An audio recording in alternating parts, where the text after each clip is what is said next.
Hi, and welcome to Thursday with a Friend. My name is Lawrence, and I'm actually on the air going live not to talk about G.I. Joe, so you guys are safe from that. But today, I have a special guest who was going to join me last week, but he had a little conflict, and that's perfectly fine. So I was able to swap it, and I'm glad he was able to join me today because we've chatted a little bit with Allison, I believe, on the Clubhouse with Oz and stuff like that. But anyway. Let's not waste any more time. But this week, not this year, this week, my special guest, Andrew from Gayties Toys. How are you doing? 3 specials. I'm good. If there's any skateboarders that are watching and they're like, hey, and the 9 Club, that's the biggest, I think the biggest skateboarding like talk show that they kind of do. They do the same thing. 3 specials. I stole it directly from them, so I don't want anyone to be like, you stole it. Like I did. I know I stole it. All right. You're like, I'm unoriginal. I got disclaimer. it. Andrew, thank you for joining me. How are you doing? I'm good. Thank you for having me. It's been a bonkers hot week. It's finally cooled down here, so I can, finally do a live stream without air conditioning blasting from all corners of the place.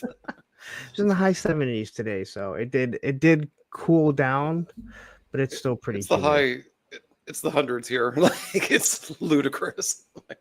Well, we're gonna get in that because I don't even know where you're at. So. Oh, so I'm actually in Toronto, Canada, which you would assume would be like, Yeah, I thought you were in Canada. Yeah, it's we're going through it. So there's some fires, there's some humidity, there's some 100-degree Fahrenheit heat. It's been a month. It's been a month. Wow. I know we all went down to Joe Fest at the end of June there, and right before June here in Michigan, it started creeping into the to mid 90s and humid. And I'm like, this is like the pre-workout for Augusta, Georgia, which let's just say it's in the high 90s. It's about 100% humidity, and I don't think they have clouds there. All right, it's just sun beating down when you go outside. That's why you pretty much stay in the convention hall. So, but yeah. So anyway, let me just get into it. Let me ask you the first question that I always ask people. Is, we know your name is Andrew, but your channel name is Gayties Toys. Can I ask where that comes from? It's funny when I go to like non-toy live streams, they're like Gayties Toys. I'm like the 80s. It was I'm not sure. It was one of those things where I was like sort of like mulling about during the pandemic, like everyone else, about doing a YouTube channel. And I started it and I made it Gayties Toys, and I thought it was gonna be like big old gay commentary on cartoons and toys, stuff like that. And I just did not. It didn't click. And I actually deleted the whole thing, but I kept the Instagram. And then it sort of I got sort of lightly bullied back into YouTube, so I started doing the MIA 80s ladies video. I finally found like the subject matter that I'm like, I can get behind this. I could do a couple of videos on this. And yeah, sort of, I just loved it. It was just like, it's 80s. It's a little queer. It's good to go. So in all honesty, I've seen you pop up a few times. And again, like back in the 80s, we talked way different. When you would say something was gay, you weren't, especially as a kid, you weren't associating it with someone who's actually gay. And I'd see you and, I'd see your name, especially like on different channels and stuff in the comments. And I'm like, that's kind of insensitive, dude. Like, and then I see you and you're talking about it. And I'm like, oh, it totally makes sense now. Oh yeah. I'm a monster, by the way. No, the real funny thing is like, it's queer. Like the millennials and the Gen Z and the Gen A, like they use that as sort of a term to describe themselves, kind of thing. And like for Gen X, we were like, you don't say that. So there's this weird like push and pull happening between like all the generations where we're like, I don't love it, but go off. But it like, again, it totally works. And again, you were just like, it's Gayties Toys. Like, and I just thought like, again, I don't get offended by hearing stuff like that, but you don't know how someone else is and how they're using it. And then when I met you and I saw you and how you are, and I'm like, oh wow, this makes total sense. Yeah, like So, no F's given. no, exactly. So let's head to the chat really quick. First, we got Menjose's here. U.S. Combat Dojo. GI Bro, who's got the best guns in the community. Kirk Murphy Toy Solutions. There's your friend Allison Troy. We have the Toy Elite Network, who is also my moderator, Action Figs. Beardy Beardison. There's Action Figs. Now he shows up as himself. We got Machine Man. Let's see here. Tony's Figs. Joe Fan 84.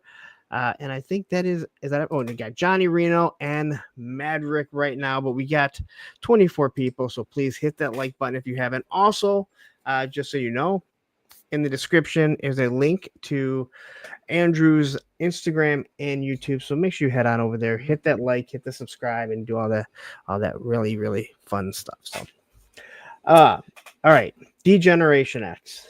Thank you, Shawn Michaels, the greatest wrestler of all time. Actually, it was Bret Hart that called him Generation X. He just coined it D-Generation X after that.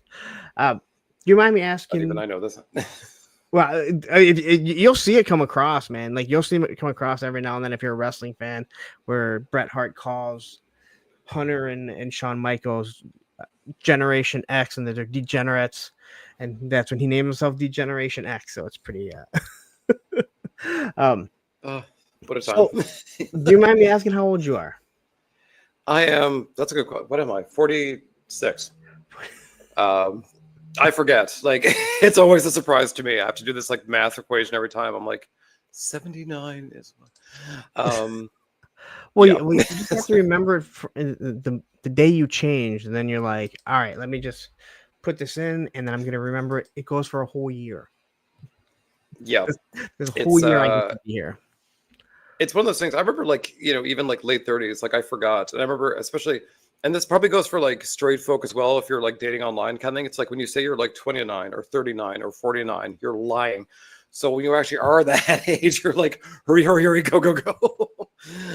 I went a whole year thinking I was a different age.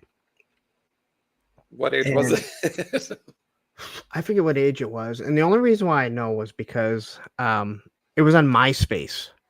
So Oof. my ex-girlfriend from high school, right? You know, we're friends on, you know, and her birthday came up, and it said how old she was, and like I wished her happy birthday. I said, oh, by the way, you're not this age, and she's like, yeah, I am. I'm like, no, I'm that age, and you're a little bit older than me. And she's like, no, Larry, like that's not. And then I'm looking, and then it's dawned on me, it's like, she didn't pick the age. Like, yeah. MySpace told you, and I'm like, holy shit! I thought for one whole year, I think it might have been age 30. It was like, and I was just like, oh, so I got to live an age for like 2 years, because you truly do, like you said, after a while, you're just like, damn, how old am I? Just like you said. Did you miss your 30th birthday? I mean, that was a fun one. I went to Vegas for that. It was, I forget what age it was, but I specifically remember having it. Well, it's on MySpace, so I probably still have the conversation. Just had to figure out my MySpace account. Yeah, I'm pretty sure I deleted it, but who knows? I still have it because we recently, like, we were talking about it somewhere, and I went and checked. I'm like, God, it's still there. All right, Tom. Yikes. With all the animated banners and, you know, top 6 friends and all that, like it was. I think was it top 9? I recently heard someone say that. I recently heard someone say, like, we need to bring MySpace back, because you remember that those top 9 or top 10 friends, someone you need to be knocked down a pedestal. Because there are people that like you lost friends because, like, there were people who lost friends because they would remove them. Oh yeah, like you do it, and within like 5 minutes, I would get like 3 or 4 angry messages, and someone else being like, "Yeah, suck it." Like it was just this thing where like it was so cutthroat. I mean, I was like, I don't, I don't care. Like, isn't that awesome? Like, just imagine, like, I couldn't imagine being mad because somebody like removed me as like one of their top friends. I just assume like, hey, they added somebody and they weren't paying attention, because I know I'm everyone's favorite person. Or exactly. Well, also, I mean, at that time, I mean, we would have been in our 20s, and so like these were party friends at best. It's not like we were, gonna like be eternal brothers forevermore. I mean, these are people I'm all like, you got me coke at that party one night, and we are brothers from here on out. Like, I that's think all it you and I is. live different lives, all right? Maybe, maybe. I'm straight edge. I've never drank in my entire life. Oh, good Lord. Yeah. So Yeah. I'm very far the other way. Which is fine. Like, again, like I'm not judging. I'm just saying it is weird when I hear people like talking about how they live, like, oh my God, I was so drunk. I'm like, okay, like I've heard about that. Just drunk, All right, so you're 46 years old, right? Is that what we agreed on? Yep. 46. That's what you put on your dating profile. Yep. So successful as that is. So where were you born, and like what was your childhood like? Were your parents together? Did you have siblings that you were close to, or? Yeah, so mine was weird. So I was born on the East Coast, so in Nova Scotia. So literally, like, my uncles were all lobster fishermen. Like, I mean, just the most stereotypical Nova Scotian upbringing you could have. Like, not even in the small town, but like outside the small town in like a little like Stepford kind of community. Fishermen, lots of bar fights. Very Scottish, like very, very Scottish, very scrappy. But yeah, funnily enough, my folks had my older brother, and then I'm pretty sure it was mom couldn't have kids after that, and so they filed to adopt a kid, and that took about like 11 years, and they finally got me in the late 70s. So like, but my brother and I had this like 11-year gap between us. So like when he was 16, I was 5, so like a huge weird gap. But then as I got older and he had an ID that could get him booze, it got a lot more interesting. He became kind of like the cool uncle suddenly, and I was like, hey, graduation's coming up. In Canada, the drinking age is 19.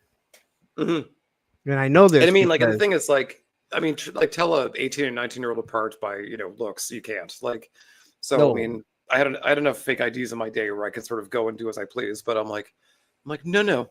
My brother, you were not there, physically not there for much of my life. So like, you moved out. So now's the time to pay the piper. Yeah, and again, like, and I always ask that because there's some people that have like brothers or sisters that are like a year or two apart, so they had a built-in play friend. So I would say you didn't have a built-in play friend; you were just.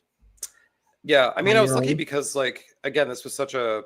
I mean, I'm not going to out myself. Like, I'm not going to dox myself with my last name, but like that clan of Scots, we're here from literally here from Scotland, like the goddamn Mayflower. So it's that thing where a lot of the family lived on this huge like plot of land kind of thing. So I had a lot of cousins. Some of them were exactly my age. Some were a year or two up or down. Some were younger, older. And so there was a ton of them, like, constantly. So I had really like a good. And then there's like some other like neighborhood boys sort of like a little down the road, which is like a 5 to 10 minute drive. But I mean, there's definitely like kids around, which was handy. Because I mean, like, yeah, like I was sort of like kind of an only child. Kind of like I have an older brother, but he was like already a ruly teenager by the time I was like aware. Yeah, my stepdaughter is 9 years older than my son, so there's a huge gap. Like where my daughter and my son are 2.5 years apart, but that for her it was cute at first, but as he got to be 3, 4, and he was just a pain in the ass to her, it's no longer fun, right? Like there's a huge, again, the gap when you're 35 and 45 isn't nearly as big as 5 and 15. 15, you're learning who you are. So as a 79 born in 79, I was like, what? As a 70-year-old man who looks it. Get out of your old. Damn good your boomer. I know we all look better as we seem to age now. Like I look at the Golden Girls and I'm like, I think they were all younger than me when they started, and I'm 49. Completely. Like, yeah, I don't know what was in the water back then. Probably like the lead paint in the walls, but it was just like, asbestos. There's a lot of stuff that really aged. Like, my daughter and I, we watched a couple of episodes of Elf, Alien Life Form. You guys remember Elf? Not Elf, not Elf, not with Will Ferrell, but Elf. And we're watching it, and I look at the dad, and I look him up. I go, do I look as old as him? And she's like, no. I'm like, how old do you think he is? And she's like, I don't know. I go, he's 30. I think it was 38 there. I'm like, he's like 38 there. I'm like 10 years older. Now, later on, we all know Willie had a lot of issues, a lot of drug Well, fair issues. enough. So But I mean, but back then, I don't know if I'm just like, man, like there was a lot of age. You heard 50, you thought it was like a death sentence. You're like, you're oh, on your way 100%. out. And I mean, even like I'll look at, folks' like marriage, photos and stuff like that. I'm like, what were you, like 40 when you got married? And they're like, I was a spry 25. And I'm like, that's not possible. Like, you look so goddamn old. Like, It is true. Like, again, like you see it now.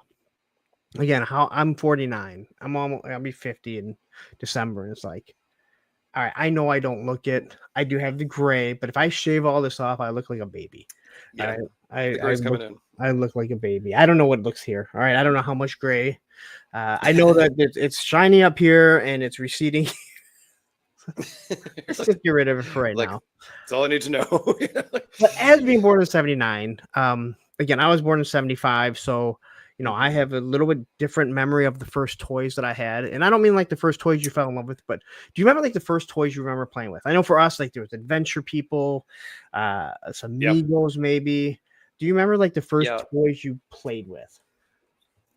There's a weird thing where we, like, I don't know if it's a Canadian thing where like we did, or Nova Scotian thing specifically, because again, bear in mind this is like the tip of Canada. Like, we didn't really get like the cool stuff that like Toronto or Montreal kids got, but like never saw me go out there, like never once. Like, I was quite surprised when Wizard Cool Magazine came Toronto along. They were kids? like, oh yeah, I mean Toronto's like, it's a massive town even then. So I mean, like, they got Yeah. all the, whenever like something was dropped off in Canada, it came here. So rural Nova Scotia, not so much. But I was talking to a friend recently, and she was like sort of saying how she has like almost like no memories before like teenage years. And I was like, what? Like, is that a thing?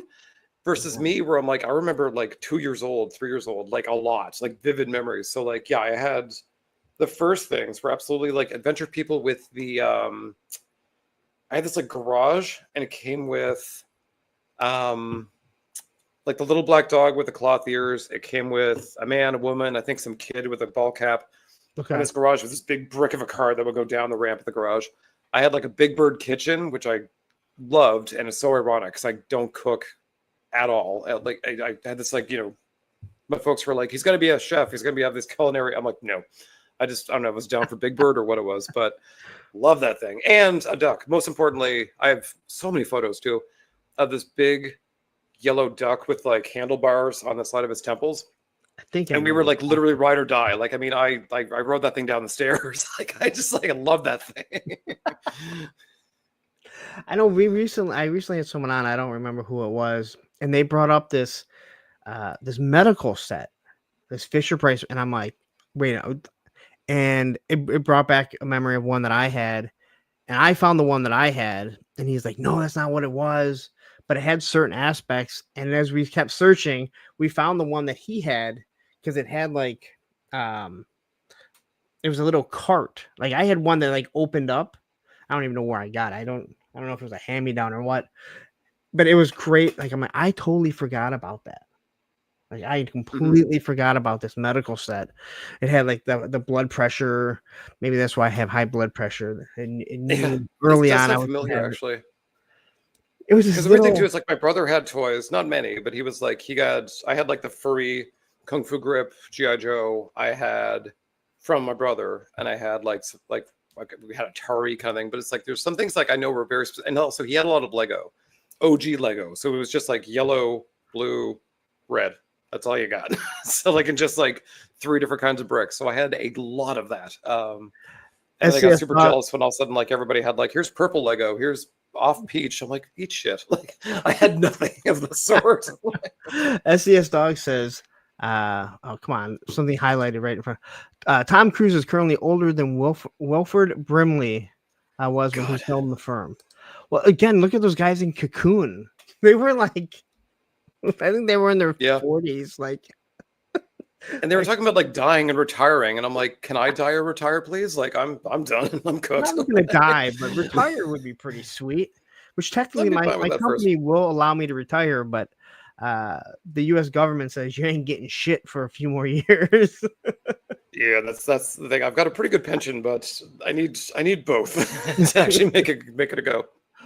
So those are like the first toys you kind of remember, but now do you remember like the first toys you fell in love with? Yeah, the real The Widowmaker, real as it stuff were. that formed your childhood of like the things you couldn't put down. So I think it was two things. Star Wars, of course. You were right, like you were Like right there. I mean, I Like was pretty young. Like, I mean, I was 79. So, I mean, I was like, when Empire was 80, was it 80? Empire was Or was 80, 81? and then Jedi is 83. So Yeah. So you're I right remember, there like, by the time it's being shown on TV. Like, yeah. Like, so, yeah, definitely. I saw, like, the first time I saw Star Wars was probably the first time it was on TV. And I remember being at, like my parents' house, like friend's house. They weren't even friend's house. This is how weird my memory is. Like, they weren't, like, they were sort of like friends of friends. So it was already, like, pre-awkward. And, all the kids, they were like, go downstairs, kill each other. We don't care. And so we went down there, and then they were all like super excited. They were like, Star Wars is on TV, and I had no idea. And then I only watched maybe half of it before we had to go. And I mean, if autism was a thing back then, like, I mean, my parents probably would have got me tested, because I was like, this is my personality now. This is all I'm going to talk about. This is it. This is like all I will discuss going forward. And we went right to back then. It was like Kmart, Zellers, and Woolk, just like clear it out, like all the figures, because the folks are like, $3, great, here, have at it. all right, so quickly, okay. So Johnny is asking me, did I mess up the video I had to swap it because he switched days, and I thought I switched it. So I'll have to fix that later. This is not Talib. This is Andrew from Gayties Toys. I thought that I had switched it. I thought I had fixed it. Which I thought it was fixed on one side and not the other side. But nope, I still have it. Imagine there, their disappointment. They're like, oh god, the I gay was guy. really hoping to see Talib again. Double the pleasure. I'll fix that in a little bit or later. So Star Wars. I did see Machine Man's comment. He did mention the garage with the elevator. Yes, you're absolutely correct. It had like the central tower was like an elevator for the garage. It's pretty classic. I mean, I recommend, if you're an Adventure People fan, go look that up. I'm trying to look, I don't know where that's at. I believe you. You said Machine Man said it? I think so, yeah. No, I'm gonna believe you. So Star Wars was the first thing you remember, like actually falling, and I think we all do. My son, I just told this the other day. No, I mean, a couple months ago, my son's talking to me. And he's like, "What was it like? Like, was Darth Vader that big of a deal when you first saw him?" And I'm like, "Well, yeah." I go, like, he's this menacing guy. He's like, "No, but was it that big of a deal?" And I'm like, "Well, yeah. I mean, you see this guy. He's like, "No, I mean, like in the movie theater when he first steps on. Like, is it that big of a deal?" And I go, "How fucking old do you think I am?" I go, I was born literally right at the end of 75. It came out in 77. I didn't see it in the movie theater. But on top of that, I mean, when we did see it, I mean, we were quite young, and it's like, it's not so much that, like, especially I think Return of the Jedi was probably like more adult, because my parents were a little like, oh, the Rancor and Leia's side boob. I don't know about that, but like the first Star Wars, I mean, all the parents were like, yeah, go. But like he was terrifying. I mean, we like, I was watching like Scooby-Doo, and then jumped into Star Wars, and I was like, holy shit. Like, I mean, this man in black comes out after like just walking amongst bodies. I'm like, okay. Yeah, like I said, it was but like when he was asking, but again, like sometimes my kids ask me questions, and even at their age, and when they were younger, it was way different because they'd ask crazy questions like, so like, did you have color TVs? And I was like, yes, well, in my room it was black and white, but the main one was black and white. Yeah. Like, rich people had black color TVs, but we had the hand-me-down black and white ones. Well, I had I fix copy machines, so I have an analog phone to test out fax lines. And I was driving the kids to school one day, and it was back there. And my daughter's like, "What is this?" And I'm like, "It's a phone." And she was like, and my son's they're looking at it. Actually, they're both in the back seat, to be honest. And they're looking at it and like, what do you mean? I'm like, it's a phone and it's got the big cord. And they're like, how does it work? I'm like, what do you? I go, oh, I go. You know where the calendar is in the kitchen? Yeah. I go, well, your mom did not want to patch that, so we just put a calendar over it. Behind it. There's a plug that you plug the phones in. And she's like, so you'd have to. I'm like, you have to walk around with it. Oh, like it didn't dawn on me. And when I said it's a phone, they're thinking like, how'd you carry this around? Yeah, carry it around. Well, even bear in mind, like the numbers on the phone is kind of a strange thing because they probably never saw that. Because I mean, our first cell phones at least had some sort of like phone-ish look to it. There were still like hard buttons you would press. They don't even have that. So like, it's just literally like a futuristic Star Trek screen, and we're like, oh yeah, like they literally have no concept of like mashing buttons to call someone. No, it's actually funny. My son he plays video games. He calls them button smashers. And I never like he's like certain games he calls button smashers. And I've never thought of that, like, oh, because he's playing complex games, but then he plays like certain games, and other friends they're said to me, they're like, well, he plays those games, those are kind of button smashers. I'm like, hey, I'm just telling you what he said. He's probably mad because I was better than at a game than him or something. Oh, I was terrible at like Street Fighter and like Mortal Kombat. I didn't know any of the moves, so I was very much like the button smasher. I'm just like make kill happen. I was the same way. There were like certain characters. I never played Mortal Kombat. Certain characters in Street Fighter that I could play because I learned how to do like their special moves. Mm-hmm. So every now and then I'd be lucky, but my friends, it didn't matter because they were so technical with it. They were usually, like if I beat them, they were just being nice. You know? Yeah, right. They're like, give them one. I'm gonna play left-handed like this. Like, all right. Well. You're like, thanks so much. So you said Star Wars, and then you said there was something else after Star Wars. Oh yeah, it was He-Man, and I remember this day burned in my memory because I was like, I remember Mother was getting ready to go out, and I was like jumping under bed like an asshole. Fell off, cracked my head. I was like, and like, but there was the split second between me being like, to actually seeing like a Battle Cat He-Man 2-pack with a little like cellophane window like under her bed, and I literally had that split second of like evil. I'm like, I'm gonna make the biggest scene. I'm not actually hurt, but I'm gonna make the biggest scene. I'm like, I saw that toy under the bed. Can I have it? And it was apparently it was a gift for a cousin. They never got it. Like, so I met He-Man and Battle Cat that day, faking an injury, and so like, and that like sparked something else too, where I was like, this is incredible. I like that you said I was jumping on the bed like an asshole. I don't think that's really an asshole thing for a kid to do. I mean, my mother would disagree. Now you falling and then faking an injury because that's an asshole. That's an asshole thing. But I remember I was kind of devious from 3 onwards. I know I was on my parents' bed playing. I was playing with stompers. So they just run, right? And the stomper had fallen and it kind of kept, because they don't break. It kept moving and went underneath the bed. And I went underneath the bed and the G.I. Joe Sky Striker was there. Oh, and nice. Christmas, like my birthday's right after Christmas, but so it was sometime around Christmas. And I went downstairs and I asked, I said, hey, I go, what's that? What's the Sky Striker doing under the bed? And I remember my dad yelling at me that I was snooping, and I actually wasn't. It fell, and because it just kept going. But like you, I'm like, now you just want it. There was precious few things that were under the tree that I was like, oh, what a surprise! Like I knew where all the hiding places. The only time they really got me, was Eternia. Like literally, like the last year of He-Man, they were like, go downstairs. I'm like, I know what's coming. And then there's that enormous Eternia box right there. And I was like, holy crap. Like, where did you hide this? All right. So I think this is one of your friends. Janessa J. Champagne. Did I say it right? Janessa, yep. Janessa J. Okay. If I fake injuries, people will give me toys. Lessons for life.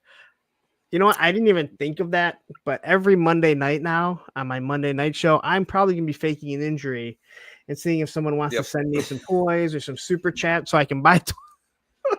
Yeah, right. You're like my psoriasis. I'm old. You got a paper cut. Like, have you seen the new G.I. Joe that's just about to drop? Could someone please? Yeah. my back.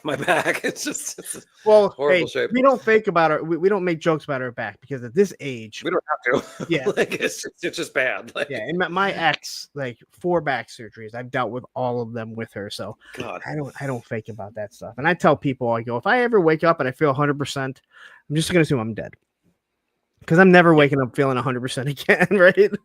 No, not yeah. You hear 30-year-olds, they're like, "Oh, my health." I'm like, "Bitch, wait, like just wait."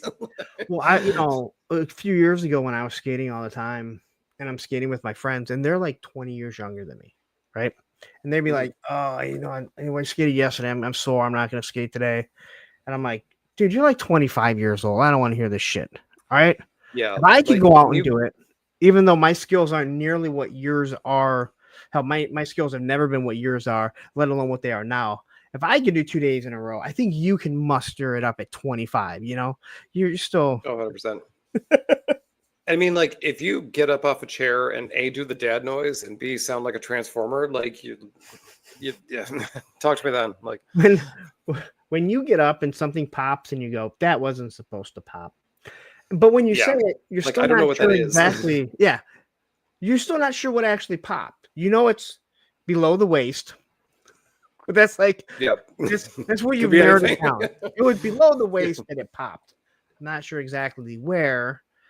And it's even, and you're old too when something pops and you're like, oh, it feels better now. Yeah.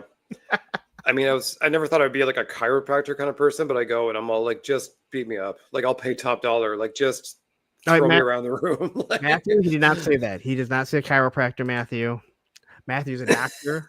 He's like a physical therapy doctor. He does not like chiropractors. So I know why. I get it. I completely get it. But at the same time, I'm like, throw me around the room. Like I don't care. So I have become I've toned back, but for a while I was obsessed with going through Snapchat and watching the chiropractor just to hear the things crack. Like Yeah, he it's is satisfying. laughing. It's very like pimple popper. Like you're like more. It's disgusting, but more. I got stuck one day. I had the pimple popper, and I don't know even. It came up here, and I was doing a live stream.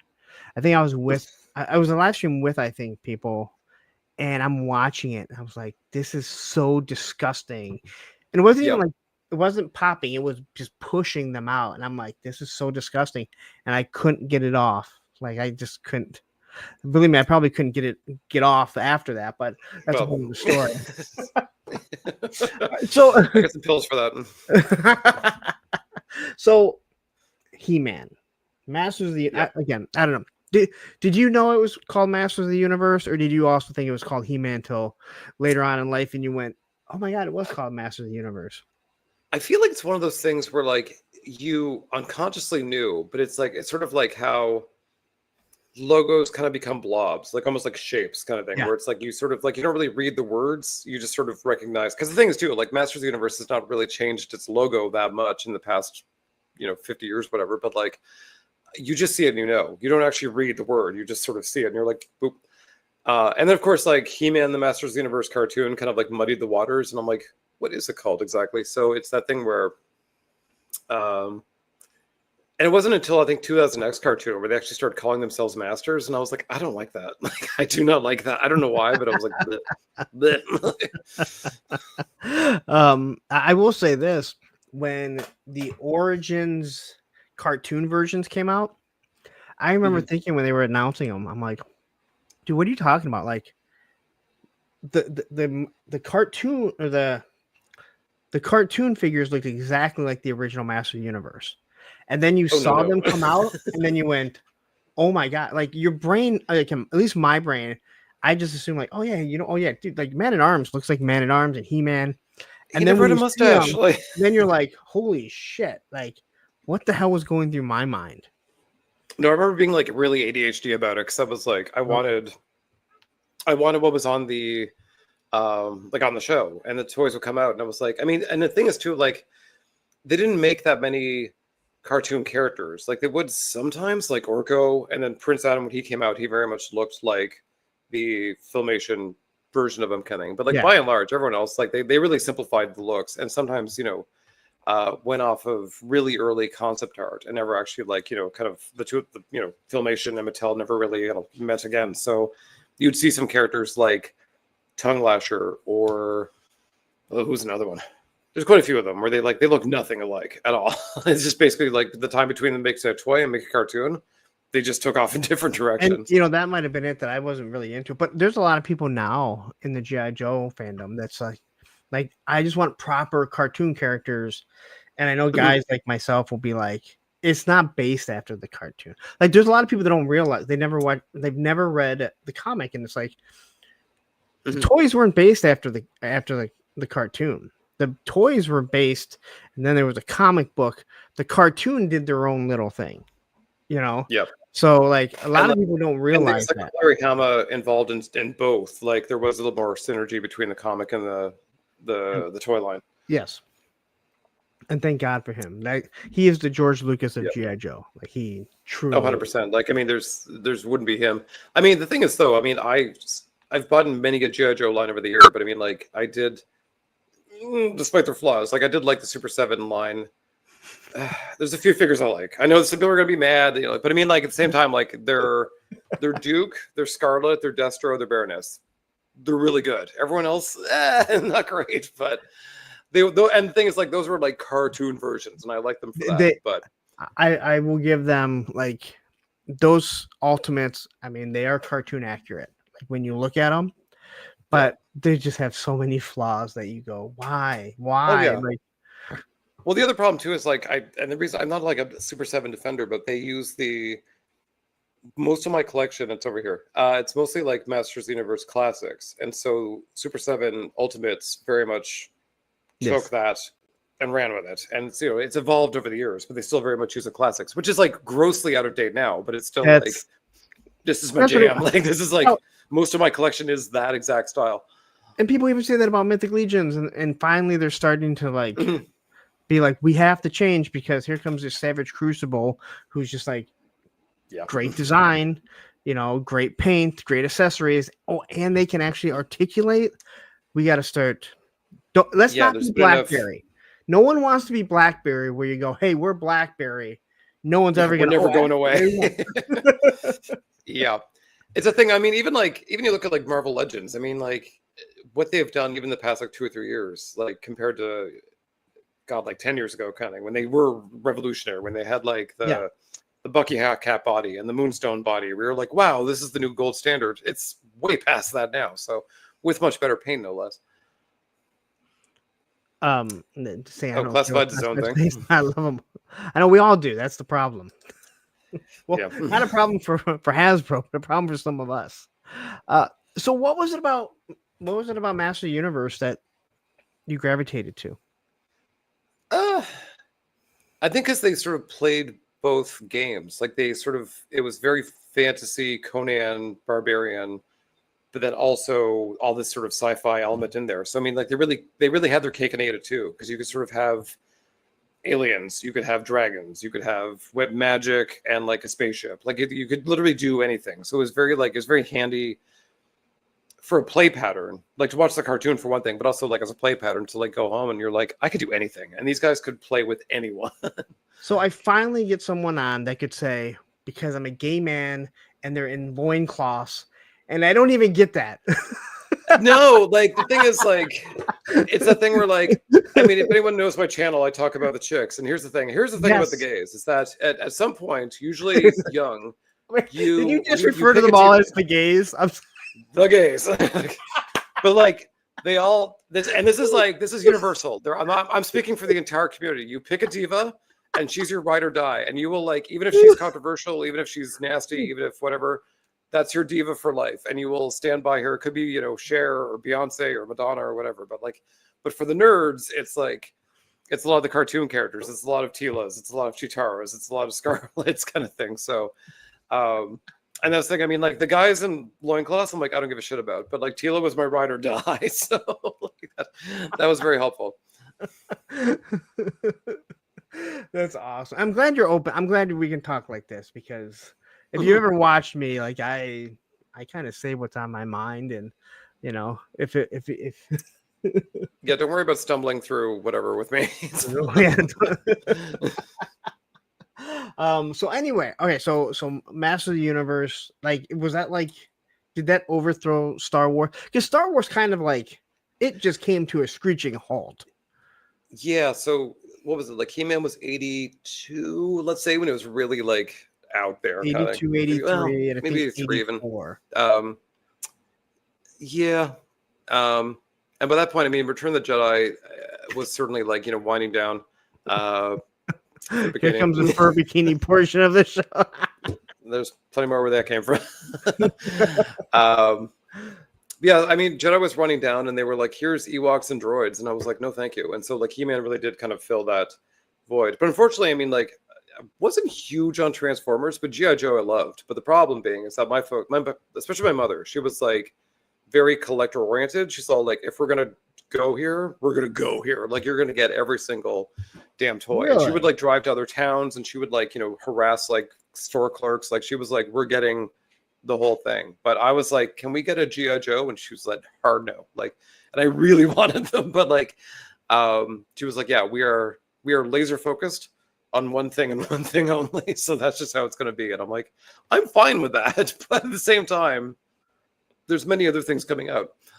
And again, I told people that's why I had so much GI Joe stuff. I mean, I was spoiled for one thing, but I think if I was into He-Man, I would have had all the He-Man stuff too, and very little GI Joe. I was like, I didn't want like a bunch of Transformers and a bunch of Thundercats and a bunch of He-Man. I liked having some of them, but it was like I wanted as much GI Joe as possible.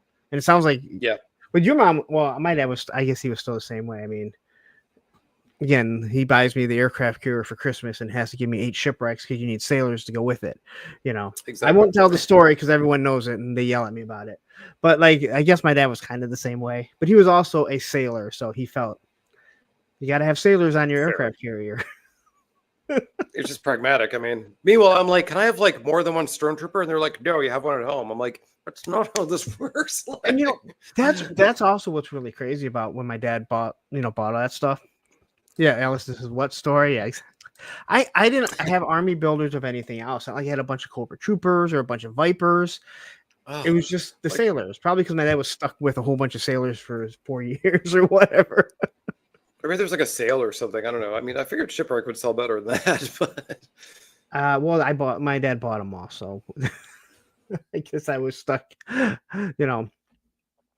Ooh, is that me or nope? That's him phrasing up. Please be him. Anyway, as we'll wait for him to come back. Yeah, if everyone doesn't know the aircraft carrier story, for Christmas in '85, I was the one person that got the USS Flag. Hey, this is filler because he's frozen up right now, so hopefully he'll be able to come back in really quickly. But I got the aircraft carrier, and the story is, if you remember GI Joes, they were back to back, so I had to open one up, and again, you knew what you were getting, and I open up 2 GI Joes. Oh, wait, here he is right now. I'm gonna add you. I'm gonna remove this. There we go. This is gonna happen at least 2 more times. I can promise you. I was telling everyone the aircraft carrier story, and right now everyone that knows me is like, oh, but I'll tell you it. I already started it because if I stop it right now, Genesis is gonna be like, ratings. I need to know this story, right? So for Christmas in '85, GI Joes, if you put them back to back, you knew what they were. You knew you were getting 2 GI Joes or 2 Star Wars, whatever. And Ed saying riveting story. Yes, I know. Anyway, I open them up. There's 2 shipwrecks. Now I already have shipwreck. I don't like shipwreck. I already have 1. Now I have 2 more. I'm like, all right. I grab the next pack. 2 more. Grab the 2 more. Grab. Now I have 8 shipwrecks, brand new, and 1 that's sitting there that I already have that I don't like. And yeah, see, well, I'm on the edge of my seat. And hey, this was because his camera or his link died. And I just remember I remember looking up, and if looks could kill, my mom would have just eviscerated my dad because she was mad. She figured she assumed that I had figured it out. Sure enough, My dad kind of disappears, open a few more presents, go downstairs, and there's the aircraft carrier. And so my mom figured I was going to figure it out, but it was Christmas morning. I didn't care. So, and the only reason why I told that is because Andrew froze up and I needed to fill some time. Blame me. Sorry, y'all. I think I've actually heard the story before too, to be honest. More than likely. Believe me, if you've ever tuned into the show, you probably heard it. Derek Hoover said, the thing is, like, I was just going to say, I'm like, you don't like Shipwreck. I mean, like, I talk about, like, not horny for He-Man, but, like, Shipwreck, Flint, Roadblock. These were young sexual awakenings. I can promise you that, because I was like, hello. Like, I wasn't too fond of the Merman fellow, but these guys, what's going on here? I never liked Shipwreck. And then, of course, to get 8 more. And again, I'm a dumb kid. I didn't realize. Like, again, you look back at it, like, how could you not? Like, I could see why my mom was so mad, right? Like, she's like, there's no way our son is, oh my God, he's that dumb. I guess, yeah, it's sort of generic enough, too. I don't know. Shipwreck was the douchebag with the heart of gold, which is, like, says a lot about my life. Like, and then we have Ken from Toy Connection saying he's been a member for 11 months. So you get with that a fucking Phil Collins. Poor Phil Collins. He doesn't deserve that. All right. Allison hates Phil Collins, so she'll say he does. So Action Fix says, "Don't worry, Andrew. Any excuse for him to tell that story." Tune in next week for the same story. There's a good chance. There's a good chance. Hey, so like, well, my parents loved me, so suck on that. That's what I tell everyone. Like when someone like says like I didn't have the aircraft carrier, and I'll be like, I'm sorry, my parents loved me more than they loved you. Yeah, that was big me with the Eternia. Like I'm sort of like Ryan Dole, where I'm like, my parents liked me. How about you? That's if I was in the MotU, I probably would have Eternia and probably have I guess I couldn't have the similar story because there wouldn't be like 8. There weren't army builders for Eternia, I don't think. No, even like I guess Horde Troopers, but I mean, I think I had one. Yeah, he was fine.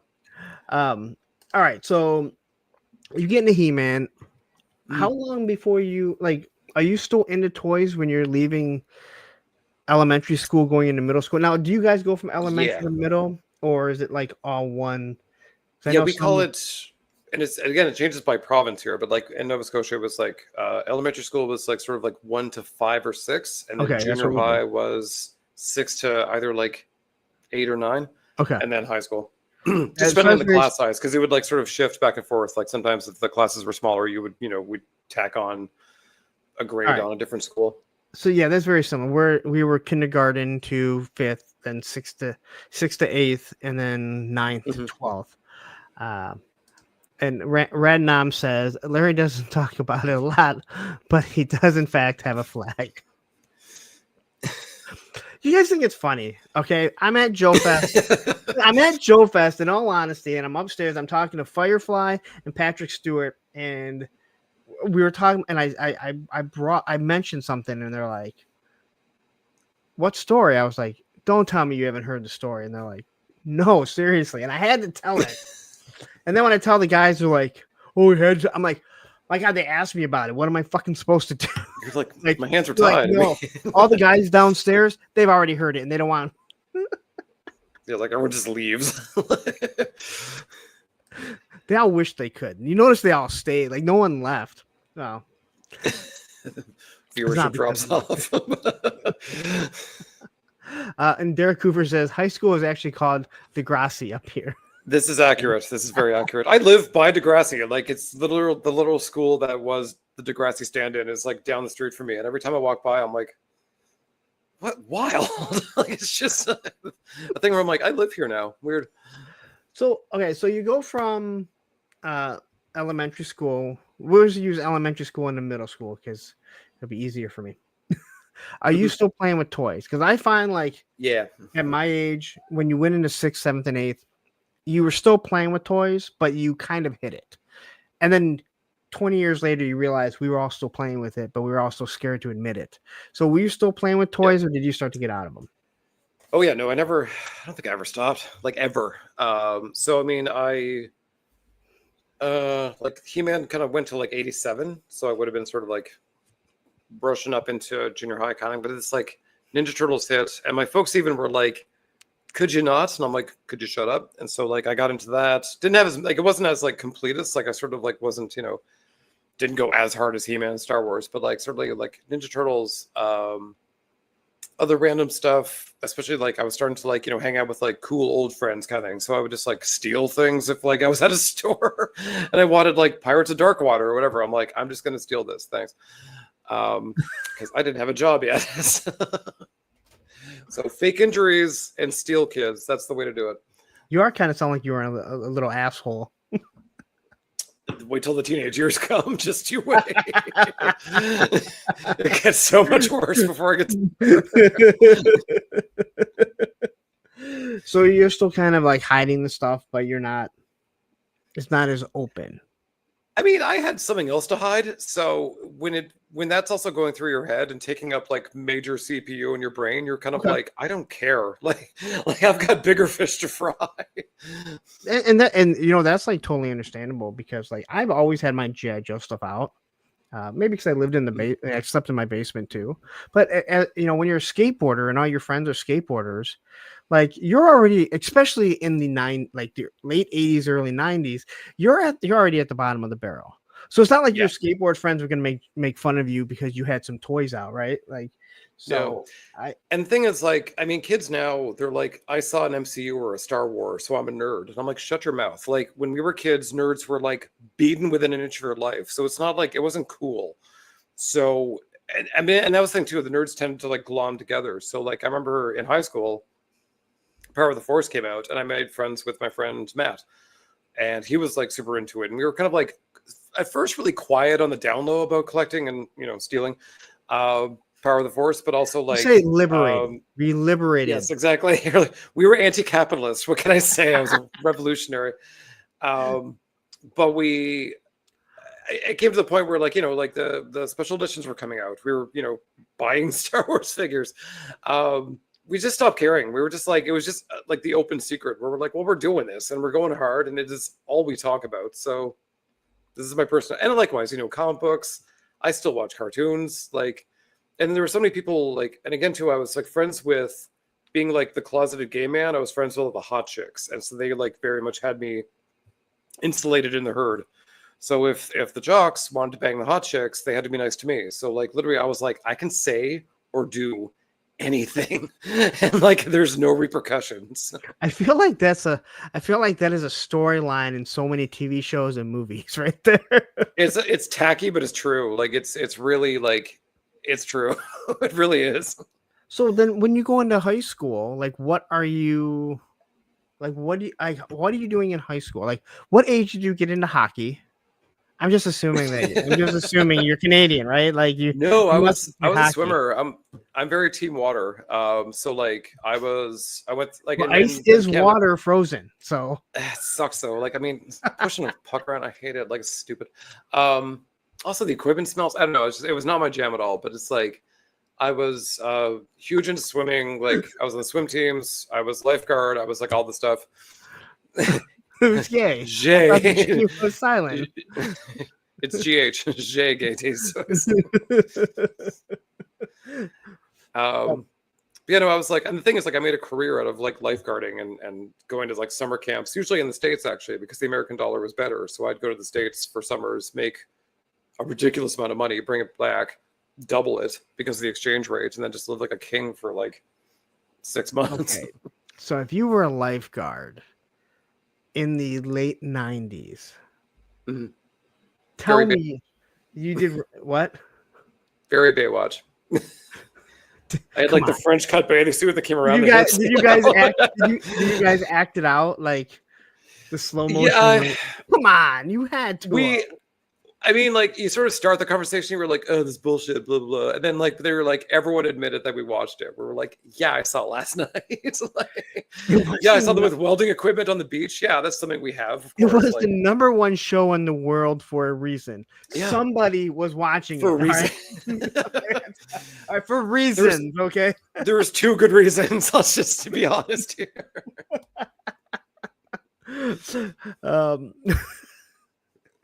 Come on, Baywatch was awesome. Baywatch nights, not so much. Baywatch, No, that's God. But it was. I mean, and we're all jealous of like the bathing suits because we're like, I mean, granted, we were like grossly underfunded. I mean, this is like public pools, grody summer camps. We're like, I would like nice things that aren't like 40 years old. I would like a speedboat. I would love all these things. That'd be great. But I think that's where the real jealousy came from. My daughter and I were at the pool at the beach a couple weeks ago, and some kid thought the kid was, I don't know if he thought he was drowning or whatever, and he jumped in. And now, if you remember the Baywatch cans, that's what the little life preserver was called. It's called a can. Oh, it was it's like this long. It looks kind of like a torpedo missile, right? Where the ones that you actually have now, I'm sure those are real, but the ones they have are those big long red ones. And this guy jumps in the water and he's swimming. It didn't look nearly as cool as when in Baywatch. No. Where there's this long thing. It looks like he's just dragging him down more than anything. Well, I mean, the thing is too, like on Baywatch, I mean, people like almost died like every day. It's not that. Like, I mean, there's a few times where I was a little concerned about, I'm like, this kid like really landed on his head kind of thing. But beyond that, I mean, I never like, you weren't saving people from the sea they were out here often. And if you were, you would just throw a rope and you're like, pull. Like, I'm not going in, just pull. Oh, see now Derek just peaked Ed's fancy here. Yes, Baywatch nights. When the sun goes down, Mitch puts on a blazer and hunts down chupacabra and such. I'd watch that. Or like skinwalkers who are like invading the beach. Just the fact that someone was like, we need to do Baywatch nights. Like, well, it's sexier at night. Yeah, what the hell are they doing on the beach at night? Oh, we all know what people are doing on the beach at night. Yeah, well, that's another part of the job that I don't love to think about. It's like, things happening in the corner of the pool, and we're like, just stop. Like, I literally had this giant pole, like, stop. Like, so throughout high school, like, what are you like? You talked about having another secret. Now, do you mind me asking when it was you decided to come out, or let people know, or did you even, or was it just like? I didn't, because the thing is, like, it was not safe. Like, full disclosure, like, I mean, we're talking like rural Nova Scotia in the 90s, not safe. What the hell? What? Am I on or no? Yeah, you're on. There we go. It just sort of blacked out for a second there. It was just not the time or place. Okay. And I went to university out there too. So, I mean, it was, but the funny thing is that, like, at that time, and going back to your sort of sober discussion, I mean, I was very much not, because I had demons. But also was like the rave scene was huge. So like I could just go to some skanky warehouse with like rusty nails everywhere, no running water, and just do drugs, and like things would happen. And so like you were sort of like allowed that kind of like environment. It was very non-corporate. It was very off the grid. It was very underground, and you could sort of like really kind of play with that. And you would see like everybody, straight people, gay people, everyone would just sort of like, wear the stupidest costumes and just have at it. So like that was definitely like an avenue and an escape in a very otherwise kind of oppressive kind of environment. And the only reason I'm asking is because you said like, as being gay and you're hiding it, you were friends with all the girls. And then so the jocks kind of had to be cool with you. And I didn't know if that was like, they knew that you were gay and that's the reason why, or because you didn't play sports. So you're basically just saying, I'm just the nerdy kid that's friends with all of them. So they had to treat me with respect. Or the other problem there too is that like in university, especially when we were all like on campus or like in apartments kind of thing, it's like all those jocks who like struck out with the girls would call my number at like 4 or 5 in the morning. So like, to be clear, and like if you're like, no, my friends, those friends, trust me, like I've been invited to a few weddings over the years where I'm like, I cannot attend because I banged your husband like at like 5 a.m. Like this is also a thing. Well, I have a friend that's gay, and he's like, I can't tell you how many how many husbands I know that have that secret and the Oh, yeah. things that they want me to do to them or whatever. And I'm like, hey, whatever you guys do in your own, that's perfectly fine. As long Oh, as they're yeah. I mean, consenting adults, probably not good for the wife not knowing that like their no. husband's cheating on. And it wouldn't matter if it's a woman or a guy or a girl. Like I don't think Yeah. anyone wants They're to like, find out their significant other's cheating, but I yeah, like how you're exactly. like, I can't come to that wedding because I banged your husband. Oh, yeah. And like a good friend, she's all like, I married my high school sweetheart. And I'm like, sorry. Like, Sorry. mark me an X on that. Like, I'm not really weird. Really weird. And not just once. Like, yeah, anyway. It wasn't just one drunken night. No. He came back from seconds. That's all I'm saying. All right. Well, tell the world, kids. Oh. There's some high class ass over here. No, if any of these girls are watching this, it's not your husband. No, not you. You're special, Becky. Yes. Your husband loves you very much. All right. You asked. I'm just like, Hey, listen. I asked. I mean, hey, that's why these conversations can be absolutely amazing. So as you go into high school, it sounds like you went right into college. Now, are you working your way, or did you get scholarships or anything like that? Or university? No, I was. University. Yeah, fancy. That's fancy. That's university. what you people in Canada call it. Yeah. So I mean, I lucked out because I would. Speaking of like, Hey. stereotypes, getting there's like.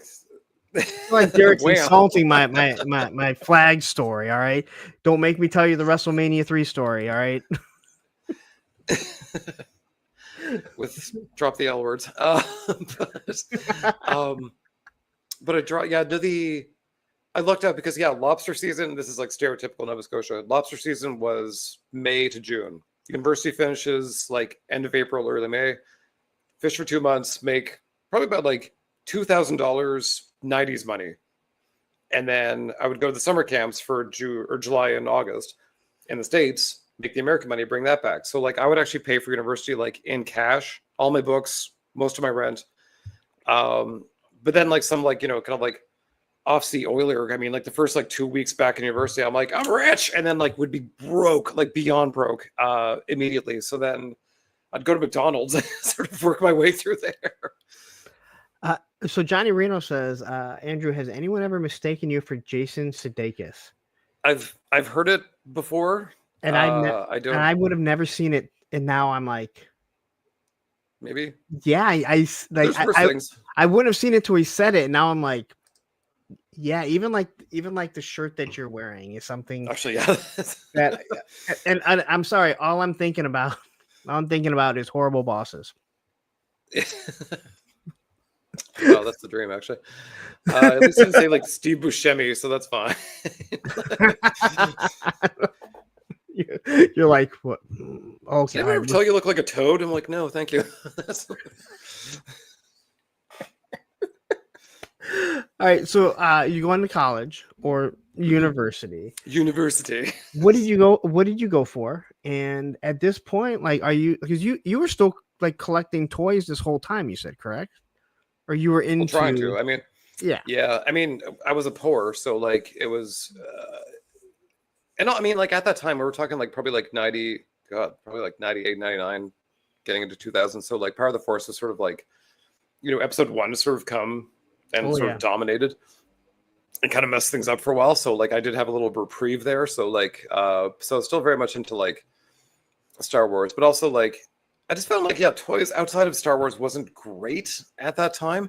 There was a bit of a slog for a few years there where it's like, you'd go to Virgin Records or something like that and see like, they were like, well, I mean, like they made like the Thundar figures and you're like, fun, but could you make like a He-Man line or a Thundercats line or a G.I. Joe line? And they're like, no. Or if they did, it was ass, like absolute hot trash. So it's a thing where there's a weird thing where now we have too much. And from like, say like, late 90s till around like probably 2010, it was kind of like a weird in-between thing where like you get like really strange lines that would come out of nowhere and you're like, why would you pick that? Like, who's asking for that? Well, we ask that a lot when we see what Super 7 and like some of these other nostalgia. Sure. Yeah. You know what some of these other nostalgia companies are doing, or even we asked like McFarlane, like who wanted this Batman, but someone did because it doesn't stay on the shelves, right? So No, but it somebody also doesn't someone sell out wanted it. immediately either. So, but yeah, I mean, Well, like, although I do love like Nacelle right now. It's just like they're the new wackadoo, where they're like, we're doing Cowboys and Mumisa, we're doing uh Biker Mice, we're doing Like, Star Trek, we're doing like, I mean, just like Sectors. I'm actually like super excited about Sectors. I feel like Nacelle's sort of become the new Super 7, where they're like, well, we'll do anything. We'll do RoboForce. Who cares? Like, the sky's the limit. I think you're absolutely right, but I think I can't believe I'm going to say this because they're doing a lot of stuff that I'm not really that interested in. Although I think that I think the Star Trek figures look really nice. I I feel like might. this I guy's might. more open to modifying and not just saying, "Hey, this is what an ultimate looks like, so we're going to keep it that way." And Yeah. Each one has their own kind of style. I mean, like, I feel like with yeah, Sectors, they definitely tried to, because they kicked off with like Stellara.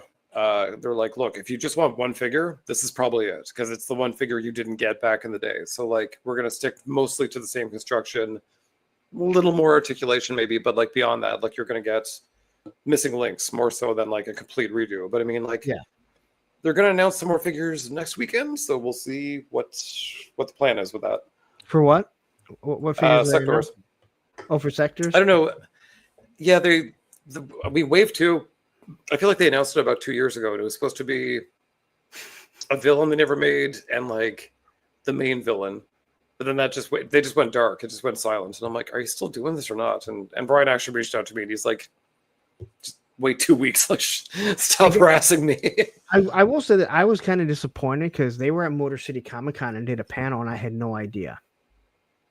Yep. Like, I would have loved to have gone because Motor City Comic Con. It's there's no like they don't have a lot of panels that have to do with like newer toys. If I would have known that, I would have definitely gone there just to see, see an actual panel, just like we saw at Joe Fest and everything like that. But yeah, I feel like, I mean, there's this weird thing where like I'm not quite sure what Super 7's doing, but there are like Fresh Monkey Functions and Nacelles, and there's some like other like sort of newer companies that I'm like, they're sort of taking that spot and doing like fun stuff, like fun weird things. So like even Biker Mice, I'm like, it's not for me. This is like, I was well past watching that. But nevertheless, I mean, I did my video on them. I researched what Nacelle's doing, and I'm like, I kind of want it. Like, I have no connection, but I'm like, well, what if I picked up like 12? Like, what if? Believe me, I've gone down that road of like, it's not really my thing, but I think I might pick one up, and next thing you know, it's like, well, I just spent $400. Yeah, I gotta think about that a lot. Where I'm all like, what is like, and this is where I'm not good with math, but like when Mondo was like, we're doing Ghostbusters, I'm like, let's do the math. What needs to be cut? What do I need to sell? Because this is happening. But like, let's just look at what I'm going to spend over the course of like a year and a half. Like, so when you go to college, do you mind me asking, what did you go for? And is it something that you're still doing today? Kinda, like, not really. I went in just completely blind. I'm like, they were like, you need a college degree. I'm like, in what? And they're like, whatever. You just need one. I'm like, okay, well, I'm going to do history and English. And then everyone kind of thought I was going to be a teacher, not knowing that I despise children. So I'm like, well, no, I really like these topics. So like, they really interested me. I treated university as sort of an actual like education forum. I despise children. Oh, keep them away from me. Like, God. Oh, God. Like, even my own nephews. I mean, thank God they're almost 30 now. But I mean, there was like a couple years there. I'm like, can you? So can we skip the part? I guess it's safe to say you don't have kids. No, not that I know of. Like, there's what's called a gold star gay, where you're actually not, like, you haven't slept with any women. I'm not the gold star gay. So. Is that what they call it? The gold star gay. Gold Star Gays. Never been downtown.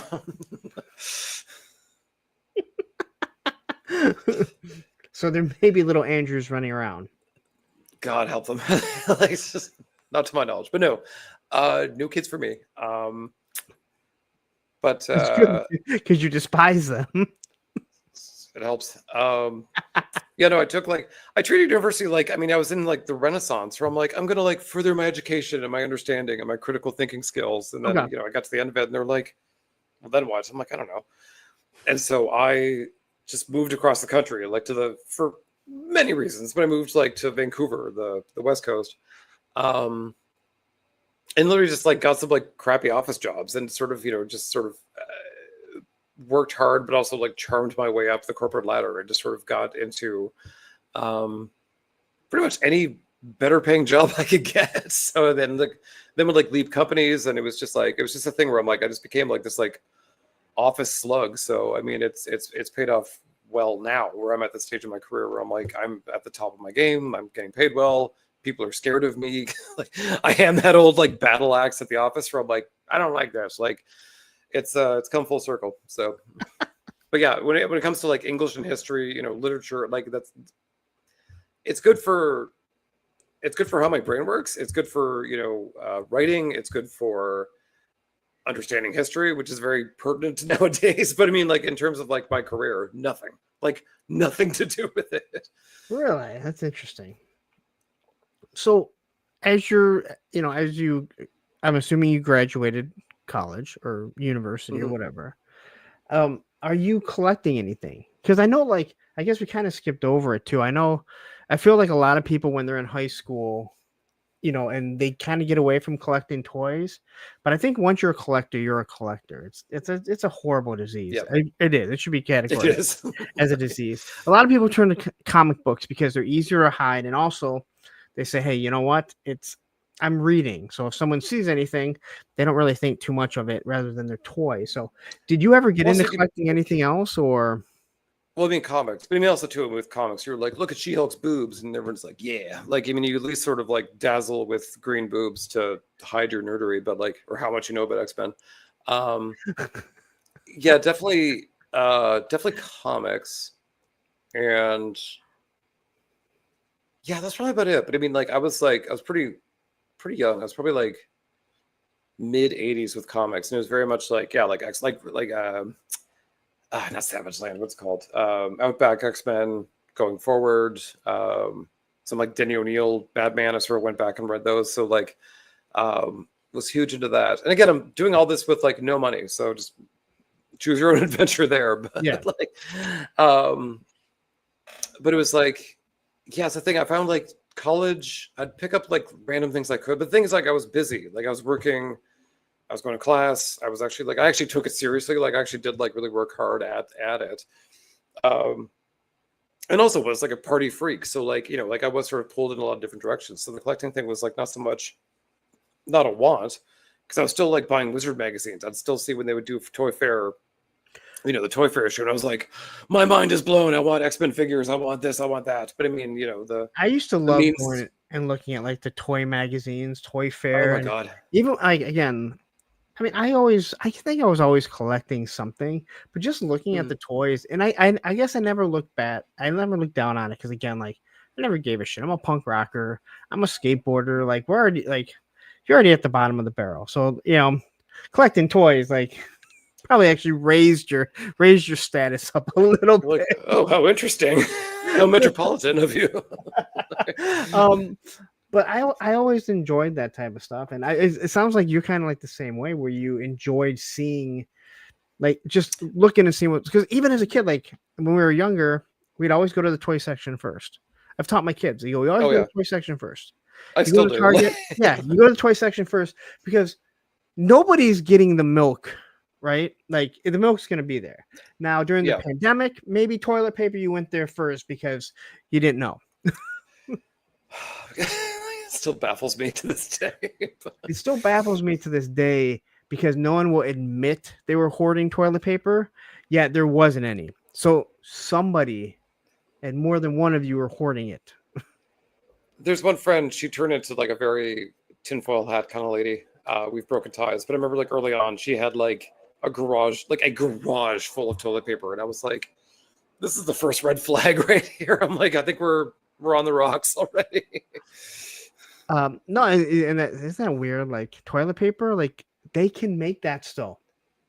I'm Right? like, get the food. This is the apocalypse. Get the cans. Get the cans. Like, I was always like, if you're truly worried, dude, why don't you just go to uh like a nutrition place, buy all the protein powder because that's a replacement yep. meal, right? And you're gonna Yep. get everything that you need. And in all honesty, not all the protein's as bad as people think that it is. So Yeah. Like, anyway, and thing is, like, I mean, we're talking like 90s, 2000s protein. Yeah, it probably was bad, but I mean, there's really good stuff now. but it sounds like when it literally tastes like powder. Although there was some good stuff. There were some good metrics made. I'm not gonna get off. Yeah, but I was too poor. I was too poor for that. Like, yeah, no. Like, I was too poor for steroids. I was too poor for protein powders.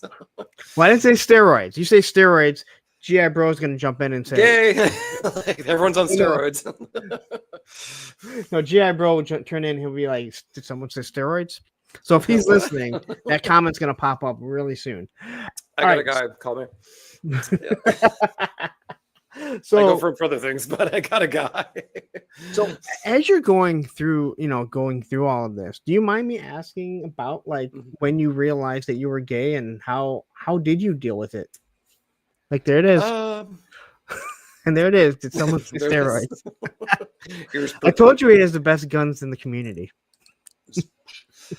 I'm trying to think. It was like there was no like magic day where I was like, you're like, I think I'm gay. Like I've decided I'm gay today. Like it was sort of like more of like a natural evolution and convergence of things where it's like I was just sort of like it was more admitting to myself, and it took leaving my home, like burning off into like the other end of the country to actually like separate myself from that. Where I was like, okay, like I can finally be truthful to myself, to others, to whatever. I can finally like just sort of do that. So it was like, and it was like, I mean, once you say it once, and again too, this is like from the 80s and 90s. If you were a nerd, I mean, you were like an endangered species, like, you know, like you're going to get a pounding on. So like saying I'm gay, I'm like, this is nothing. Like, this is nothing to me. It's just one more thing that sort of like makes you like an other or an outcast. But I'm like, I don't care. Like it was problematic for employment. I can at the time, I can promise you that. So like I wasn't fully, you know, as I am now, but like it was definitely once it was said once, that was that. You're like, okay, well, it's out there now. But how did you do like going through high school? Like did it like you knew? Did you still? I mean, trauma. you said you're not a deep psychological trauma. Yeah, no, it's not good. It's like, it's not good. It's really bad. And I remember I couldn't wait to go to university because they have like a therapist or like a counselor as part of your student union fees. I remember going to her and I was just like, here are my problems. Here are the obstacles. And I've named names. I've done, you know, here's all the things that are like a problem. And she's like, yeah, that sucks. You have to leave. And I talked to her for years and she's like, we can rehash this over and over again, but like, you have to get out. And that was her only solution. She's like, you know it and I know it. The only thing you can do is get the hell out of here. No, but I mean, throughout high school, you said you weren't a gold star? So I feel weird saying that. So did you date girls in high school just to? Yeah, you know, like the one you had to. Yeah, the one friend that I was telling you about, he dated girls his whole entire life and throughout high school. And I wasn't friends with him in high school. I mean, I knew him, so we didn't know he was gay. And he was like, "You don't know how hard it was because I have no attraction like this." It wasn't there. But you also have to keep up appearances, and also like from like small Scottish Catholic town, there was a certain expectation. So there's the expectations. There's also like they're like, oh, you have to get married, you have to have kids, you have to like have this like step-by-step timeline of what your adulthood would look like. So I mean, there was certain pressures put on that where it's all like, again, until I can make my escape, until I can get enough money and get the hell out of here, I have to play this game. And you do this for 10 plus years and it takes its toll, let me tell you. I do love how you say my escape. It really was. I mean, the funny thing is, like, I was talking about my brother before, and it's like just maybe last year or the year before, I was like back east, and he went like 150 down the highway, locked the doors. He's like, you can't roll out the door. I'm like, I will. And he's like, we have to have like a brotherly chat finally. I was like, oh Christ, like here we go, like the touchy feelies. And he's like, I was shit because I knew what was going on and I did not step in and I did not do anything. And then when you moved across the country, that was a very clear message to all of us. Not everyone got it, but I understood. And so like it took 20 years for him to sort of like come around. And that's actually, I'd like to talk about it, but it was a thing. I'm like, oh, I thought it was being all sneaky and all this stuff, but no, I mean, it was a very clear shot across the bow. My cousin did the same thing. Like we all knew, and then she moved to California, from Michigan, and we all knew like you're a very pretty girl, and I've never known you to have a boyfriend. And then she moved across the country. And it was, to get into acting, and she does type directing. And then, she finally came out, which we're all like, that was one of the worst kept secrets ever, but good for you. I'm glad, but like we all knew. You have to fake it. You're like, oh, yeah. Like, good for you. They're so proud. Like, oh, we had no idea. I'm totally shocked. And you're like, wow, you played it so well. Good job. What a good actor you are. I will say this: anytime you found out that somebody was, or someone had come out, and you're just like, saw that one, yeah. like we all knew it. And then I'll admit that, like when I found out, Wham. Oh, George Michael was gay. I'm like, no way. And then you start looking at all the videos, and you're like, man, I was stupid. Yeah. Like, I mean, we all knew. Same. What's his face? Ricky Martin. I'm like, yep. Livingly, no way too. He is. And then you're like, then you watch the video again, and you're like, oh God, I'm an idiot. Yeah, it's that thing in retrospect. You're like, oh, the signs were there. Yeah, I found like with like my favorite George Michael story was like I knew this woman, like when I met her, she was like probably like in her 40s kind of thing. Like this is quite a few years ago, but she was like mega fan of like Wham and George Michael. And then she actually had posters of him in her room and all the stuff. And like when she found out he was gay, she literally like ran home, tears and mascara, and like grabbed the posters and ripped them off and like fell on the bed, like full like teenage meltdown. And I was like, this is my favorite story I've ever heard in my life. Like, I wish I could see it, like, but I can. I can envision the whole thing. That's awesome. Like you had a chance, and now you know you don't. You're like no, like welcome to my world. I had a chance. Like first off, let's say he was straight, and he came into your house, and you had a whole bunch of posters. He might be like, you know what? This isn't safe for me to be here, right? Like, no, and I mean, like, what are the odds you're going to meet him when you live in Hoboken? Like, what are the chances you're going to run into him at like the Walmart? Like, none. So you never know. You never know. All right, like I think maybe you just. I ran into Seth Green at Joe Fest. Yeah,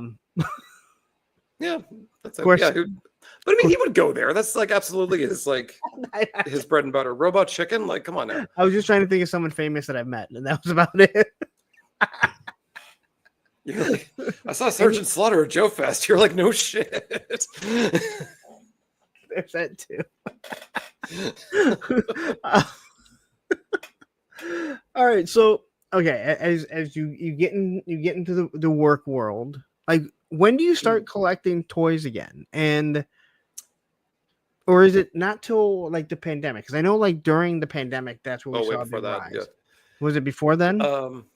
Oh yeah, like I still sort of like dip my toe in Star Wars because they've never stopped since Power of the Force. I mean, like whenever I think of modern day Star Wars, I think of it as a sequel to Power of the Force. Like that was a hard restart. Now, it's never stopped. Like as a Star Wars fan, did you have the Bendums?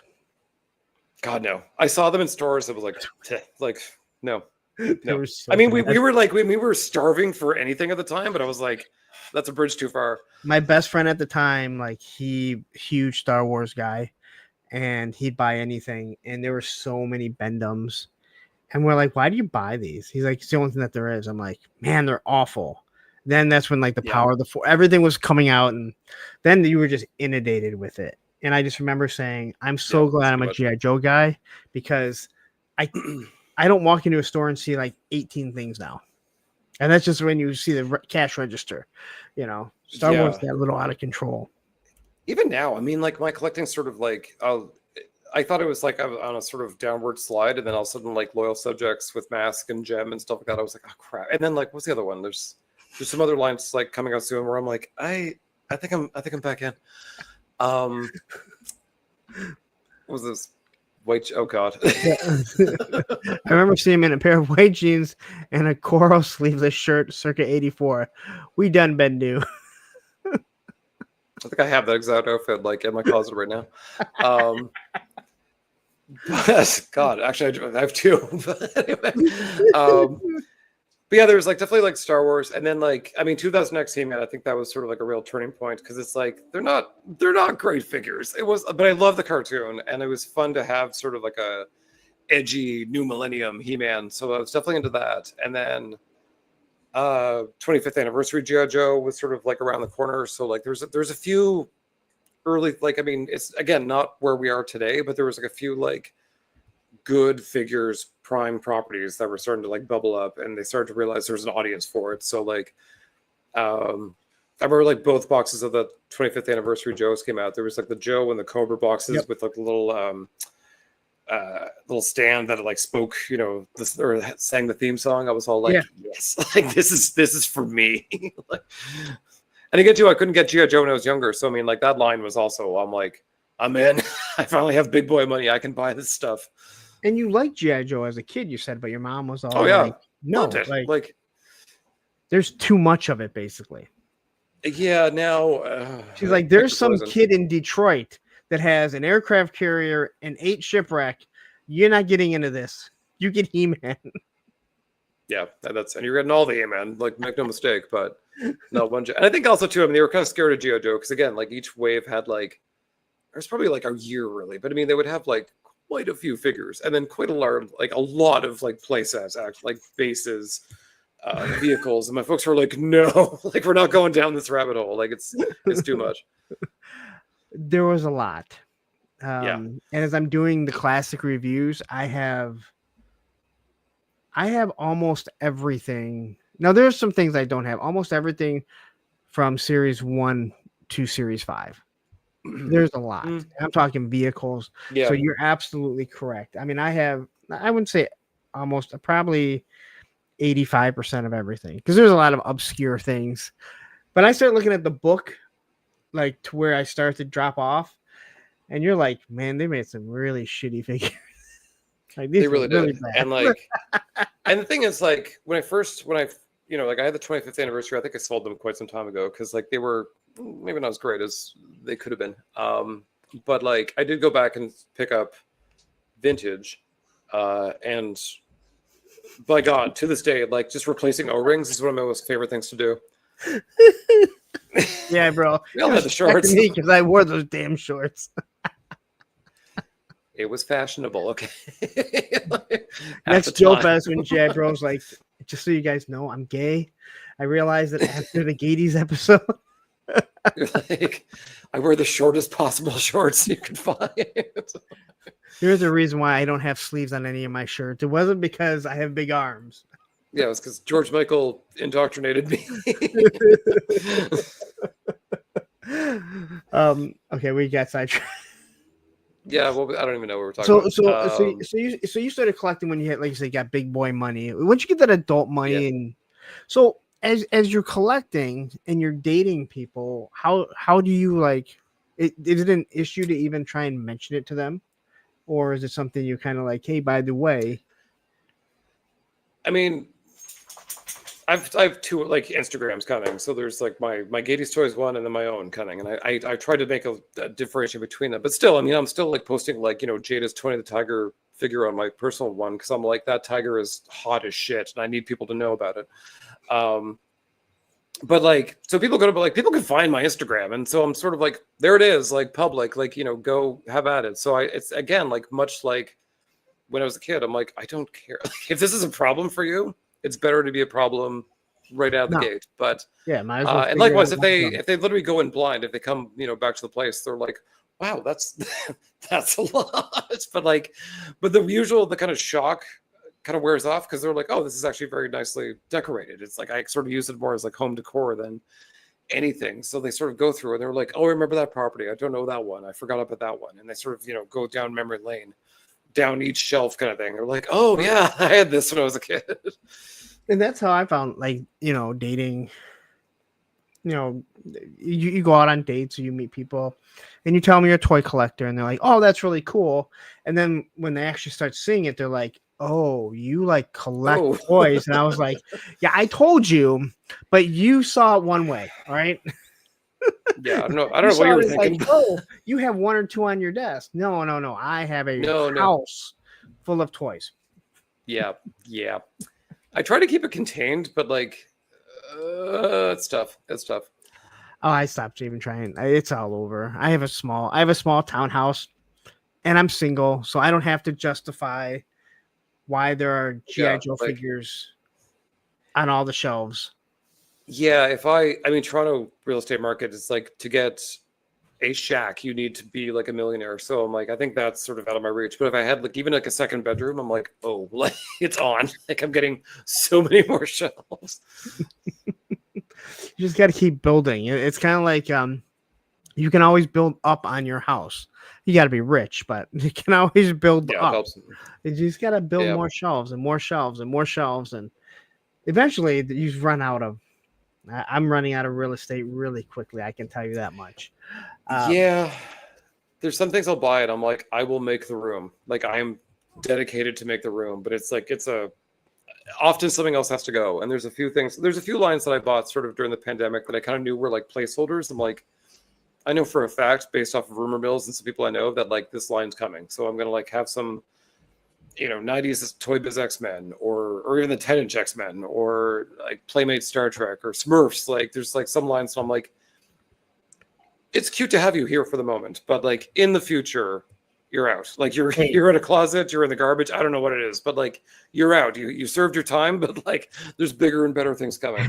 If everything I collected was the size of the Smurfs, I'd have no problem with space. All right? That would be ideal, but we'll see what that shelf looks like. Jam packed with sectors. That is true. So what are you collecting? Because you have a very interesting Instagram and YouTube and everything. So what is it that you collect that you would say you're mostly like currently? Yeah, like just in general, like what? Because you don't just collect toys. You also do a lot of cosplay, do you not? Yep, there's a rogue right back here. Yeah, I'm trying to think.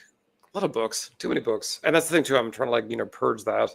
I've always got like fiction, biography, history book by the bed at all times, and I just kind of like just churn through that constantly. I still read comic books.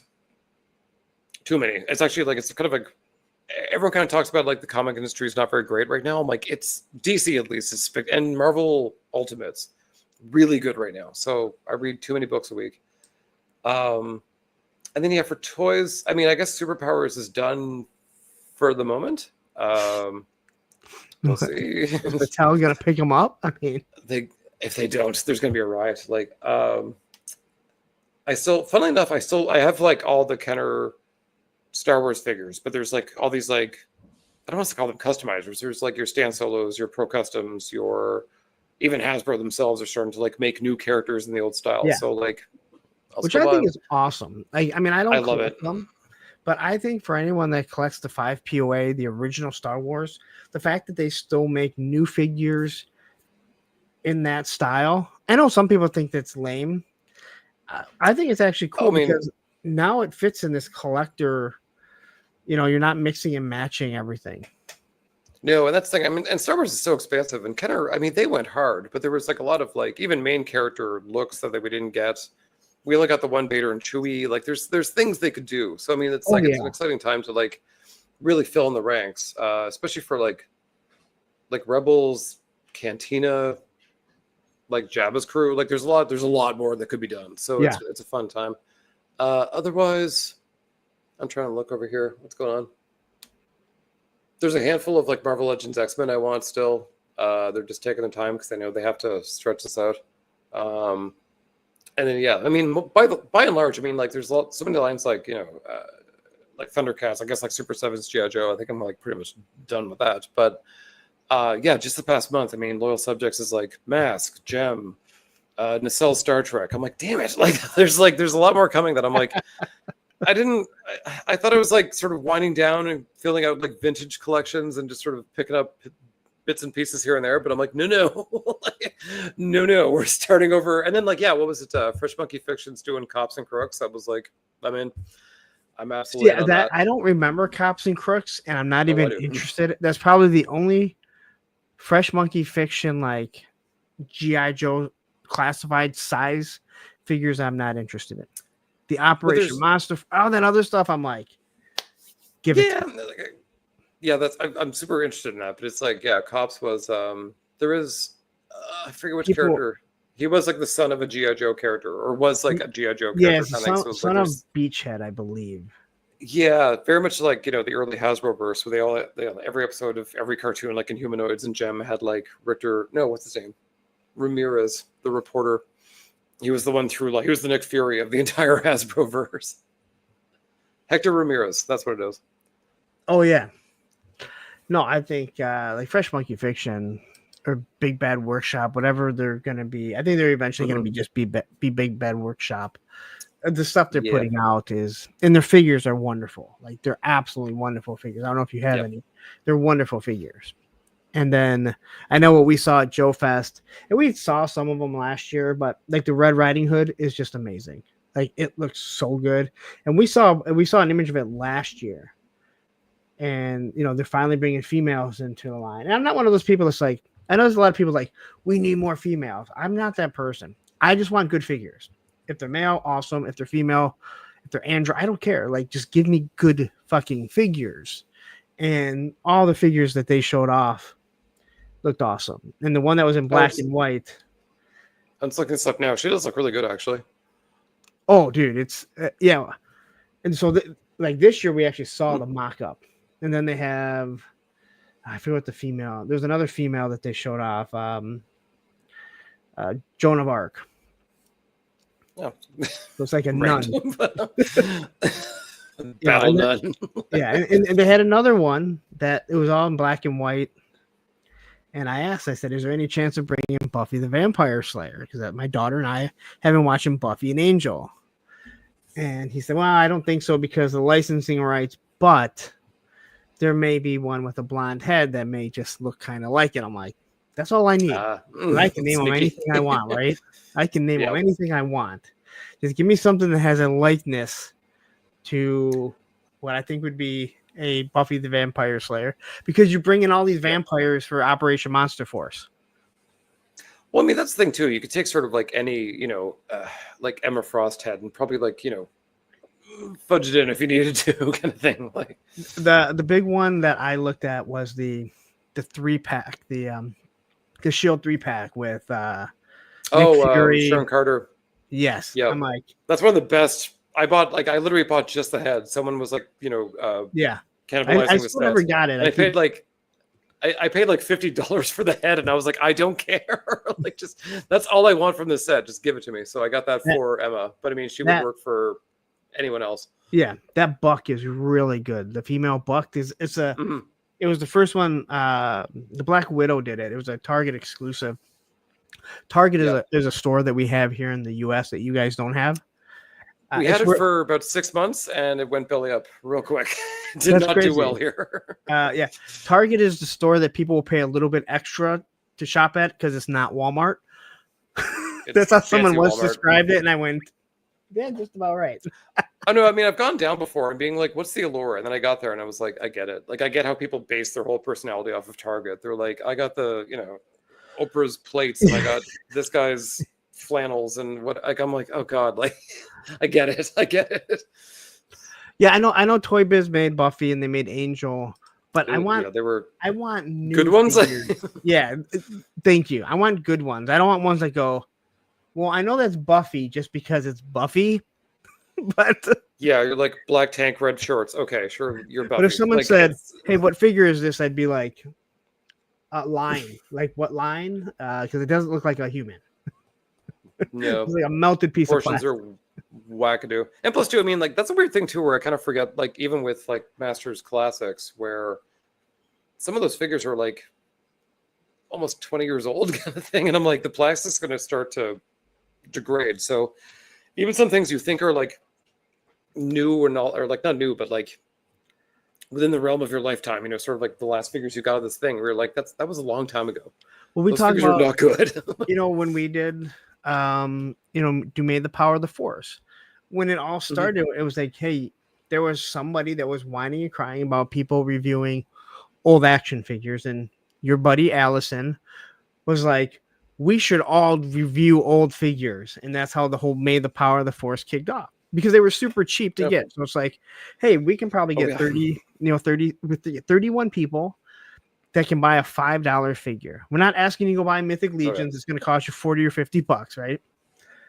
And Matthew will constantly tell you these are vintage, and they are, but you don't think of the Power of the Force are vintage. You're like, they're not that old. They're not that old. Oh shit, they're that old. But they are. But they really are. They're older than like Kenner was when we started collecting Power of the Force. Like that's how old they are. They're older than most of the guys I skateboard with. Yep. Oh Jesus God. Yeah, that's. And some like, of those you were guys born last century, and you're like, yes. And some of those guys are approaching 30. So God. I know it's crazy to think about that type of stuff. The march of time. So the cosplay. I know you do a lot of cosplay. Do you go anywhere, or is it just something that you do and take pictures? Oh yeah, I'm in public. Yeah. Okay. Like fully in a cab with like spandex running up my ass, being like, to the convention, good sir. Like it's so embarrassing. Everyone thinks you're like, oh, it's so fun once you're on the floor. Yeah, it is, until you have to like get home at some point. Like when you're out in public and people are like, I mean, you're at least public, if it's right? like, yeah, like I'd go to like Emerald City Comic Con a lot in Seattle. I've gone to all the fan expos throughout Canada. Never been to San Diego, but I've done like enough. And then I think the first one, literally, like these guys were like, we're doing like a Batman themed one. We need like a Batman. Can you just do that on Friday? It's Wednesday. I'm like, sure. And never did it in my life. And I literally just ordered something like FedEx from China. And I'm like, this looks good on the website. I'm sure it'll be great. And it was not. And I wore that damn thing all day, and it was awful. So I sort of learned some harsh lessons all at once. And I'm like, okay, if you're gonna do this, like, do it right. Like, get a tailor, buy quality, like, spend the money. So, when you see the people that do cosplay at the conventions, the good ones, like that stuff's not cheap. Like they put time into it. They put effort. I mean, especially even the people that are like making their own suits, whether they're sculpting or not. Like I've watched a lot of the girls that do cosplay just creating suits, and you're like, that is a lot of work. And that's not like it's not like they have like ones. It's one thing if you're like, I like the Predator and I have one Predator and I may modify it, but you have multiple ones. Like that's space, time, money, Yeah, even just the materials. I mean, like between like the Warbler, like that sort of foam you can sort of make into anything. It's not expensive, but I mean, like if you have to buy a ton of it, it gets that way. My favorite costume was like the gender bent Wonder Woman, where I did sort of like Centurion armor and Wonder Woman colors kind of thing. And I had this like massive, like, and it was metal soldier thing. I had like the metal bracers, I had metal boots, and it was just a thing where I had to like go and find someone like to work in metal to do this kind of thing while I'm sort of like trying to construct like all this other stuff. And like I was like literally like setting fire to my cape, like a little I can get by. Like I can things don't fall apart until the end of the day where I'm like, help. I can fix Luckily, yeah. There was a great thing. It was called like the first aid room at Fan Expo. Actually, most of them, I think, where it's like you go down like downstairs, like the furthest corner from the convention, where it's like in this little like, I wouldn't say a little room. It's a pretty big room kind of thing. It was just full of these like little like Ukrainian hens, and they were like, "Son, come in," and I'm like, "All this stuff's falling apart," and they would just go and like literally like hot glue or sew or like just like staple things to your skin, and you're like, "Thanks, let's go." Like I just Wait. needed like a repair, and I gotta go. They have stuff. They have that at like Oh yeah, the bigger one. it's hidden away, but it's like, yeah, if you're like I am falling apart, and there's not much happening underneath. Like I need to not get arrested, so I need to like Do they run charge down you? to the first. No, but I mean, like, no, that's the thing. You just walk in. They give you a little coffee, have a little sit. Wow. They're like, and if I you're mean- like, anyway, it's like if it's stuck to you, like you'll tell them too. You're like, I don't care if you burn me. I don't care if I bleed. Like, just make this thing work and make it stay on my body. And they're like, no problem. They just Well, make it happen. I never thought about that because I guess I don't do cosplay, so I don't think about things ripping. I mean, if I'm out skateboarding and my jean rips, the jeans rip, and you're like, all right, you might see my underwear for a bit, but no big deal. I didn't think about that. Like, yeah, you're at a show and you're If going to you're be in a going all bodysuit day. and something Yeah. tears, it's a matter of time before the whole thing explodes. And like you still have to get home at some point. Like you have to, and you have no pockets to bring like other things, like even a sewing kit. So you're like, I gotta think through the day. And also too, once you're at the convention, you might go to the bar afterwards. So like you need to sort of like keep maintaining this thing going. And also, I mean, maybe you have contacts. There's a million, or like your glue that is something's glued to your face. You have to like reapply that. There's so many different things that like could just go wrong and do over the course of like 10, 12 hours on concrete floors. Man, I'm so glad I don't do cosplay. It's painful. Like it's I mean, I love It's it, but it's fun. that thing where like when I tell people about it, they're like, that sounds awful. I'm like, it is, but I love it. Well, it's kind of like when you hear about like Worf having to sit there and get the makeup done, and you're like, you got makeup Mhm. done for that long. Like Yep. that sounds awful. Like your day is literally, well, not your whole day, but you spend half your day trying to probably sleep in a chair as they're putting makeup on you. Like that doesn't just seem like a lot of Prodding fun. you, yeah. And And then that's the thing. I mean, like, and that's part of my character selection thing. I'm like, I don't want stuff. I've done it before. I don't want stuff in my face anymore. I want pockets. I want to bring my wallet and keys. Like, there's certain things now that I'm like, I'm not doing. I think I did. What was it? Wonder Man, like the Marvel character, and it was like latex. Like it was skin tight. I was probably like, I got in the best shape of my life specifically for that costume coming. But there was like unforgiving. Like if you had a freckle, like it cast a heavy shadow on this latex. So like I'm sitting there like just absolutely miserable kind of thing. And it's that thing where like I can never do this again. I can never go back to that. so like, do you have like specific cosplay that you do all the time, or do you constantly do different ones and add to it? Yeah. Because No, it's always I've seen you different. dressed up in the Rogue. Like I've seen that on your Instagram. But Yep. is that like your go-to, or do you have a certain go-to? The Rogue is like, at least it's well sewn, and I've got most of the pieces still. So like, you're welcome.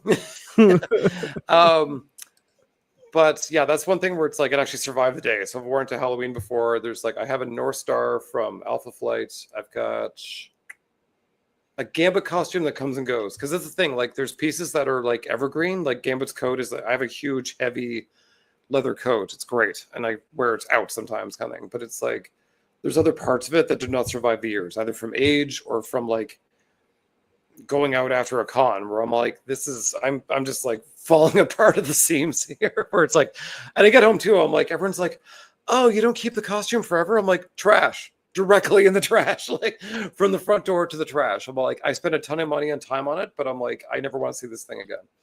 So I might come back to it in the future, but it's like, it is busted, smelly. I hate it. Get it out of my house. And I would guess some of them aren't easy to clean if that you wanted to keep them. No, I mean, again, like the Rogue's pretty good. There's like the Wonder Woman, like a lot of that's like hardware. Like a lot of it's like metal. A lot of it's Okay. Like the cape is very thick. There's pieces of it that I still have. There's other pieces that I'm like, even just from age. I mean, even after like 6 months, the actual like foam it's made of is not gonna. It's not gonna last forever. I never really thought of that aspect of things. Because I mean, it's not like gymnasts keep their leotards forever unless if it's something special, or you know what I mean. Like that stuff's probably going in the trash. Dancers and stuff. So I never really thought of it like that. That's a lot of like time and effort and, like you said, money Yeah. to go out and to a convention and be like, I'm done But with that's the this. time. I mean, that's the time to do it. It's not like you sort of like hang out in this, casually at home. You're like, You don't go to this is work the in your goal rogue and this is outfit? the purpose. I would love to. I would love to. But many others would not. They have told me. I just love that Listen, you talked about how like I'm that guy that like I'm in that position. I can yell at people. I like to see you doing a rogue and be like, is he yelling at us I in might. a rogue outfit? And literally just like punch someone in the face. I'm like, I'm in character. Sorry, HR, you can't come for me. Come on, tell me you saw my Instagram pictures with Rogue beating up Hulk. Come on. Yeah. I saw that. She is one of my faves. So I mean, obviously, but yeah, her and Emma Frost, which is a costume that I will not be doing because there's not enough sit-ups in the world to do that. Too much of all this.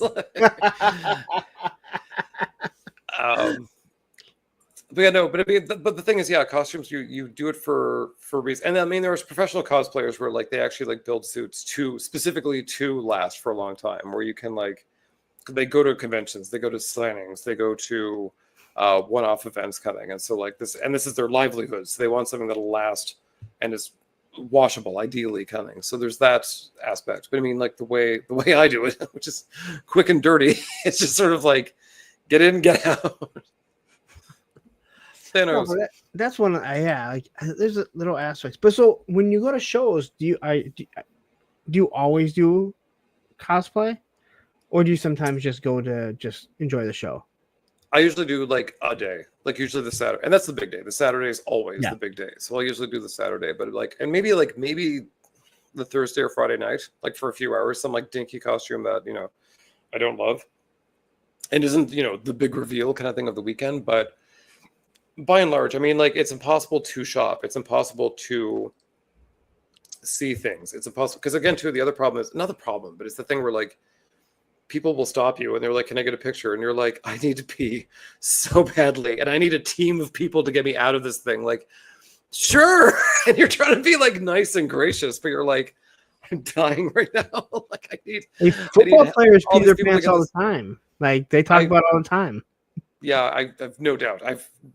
I've made away from that, but I mean, like at the same time, I'm just like, is that thing where you're like, and also, I mean, there's like as much as I like don't like kids, I do remember one kid was like, weirdest thing. I was dressed as Catman, like from Secret Six, obscure character, and this like 6-year-old was like Catman, and his dad was like, no, that's not Batman. He's like, no, Catman. This like literally like this child knew who this like obscure character was, and I was like, that's adorable. And I actually like stopped and like hung out with him. It was really cute.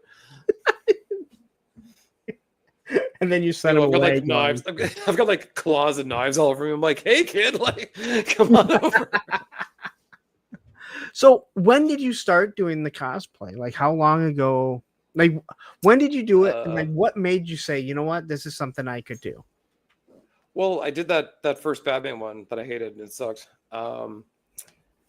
But I got I was like, I mean, I was always big into Halloween. So like, this was sort of a natural extension of okay. So but this was like more professional where it's like, you have to sort of go a little harder than just like, I'm a slut blank. Like, but I think if you do a Halloween and you're one of the people that get all in Halloween, cosplay is just like an extra day to do it.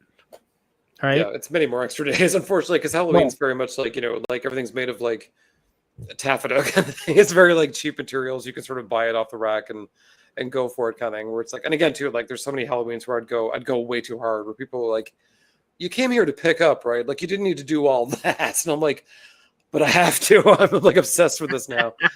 But it was sort of a natural extension. But yeah, I did the horrible Batman costume at that one con, but I kind of got the flavor of it. And then that same group went down to Seattle for Comic-Con there. And I did sort of like more of like a utilitarian Robin where I had like leather jacket and sort of like more like combat jeans. Pretty much like green combat jeans. And I made this like massive cape with a hood. It was like much more, and this is before like, Arrow and all those shows sort of tried to make it like gritty and, all that stuff. So I was trying to go for like Gritty Robin before Gritty was cool. And that was fun. It was a lot of sewing. It was a lot of like, actually like going to like more professional people than I, being like, can you sew leather? Because I sure as hell can't. Allison says Todd McFarlane is literally turning that cosplay into a Batman figure now before the license runs out. I could kit bash that thing. Yeah, I could figure out a few figures to make that. So, you said you went in, you did Halloween. Was there a time that you felt like, hey, I can do female cosplay also? They're the female characters. You don't go out and cosplay as a female, but you do a lot of the female cosplay.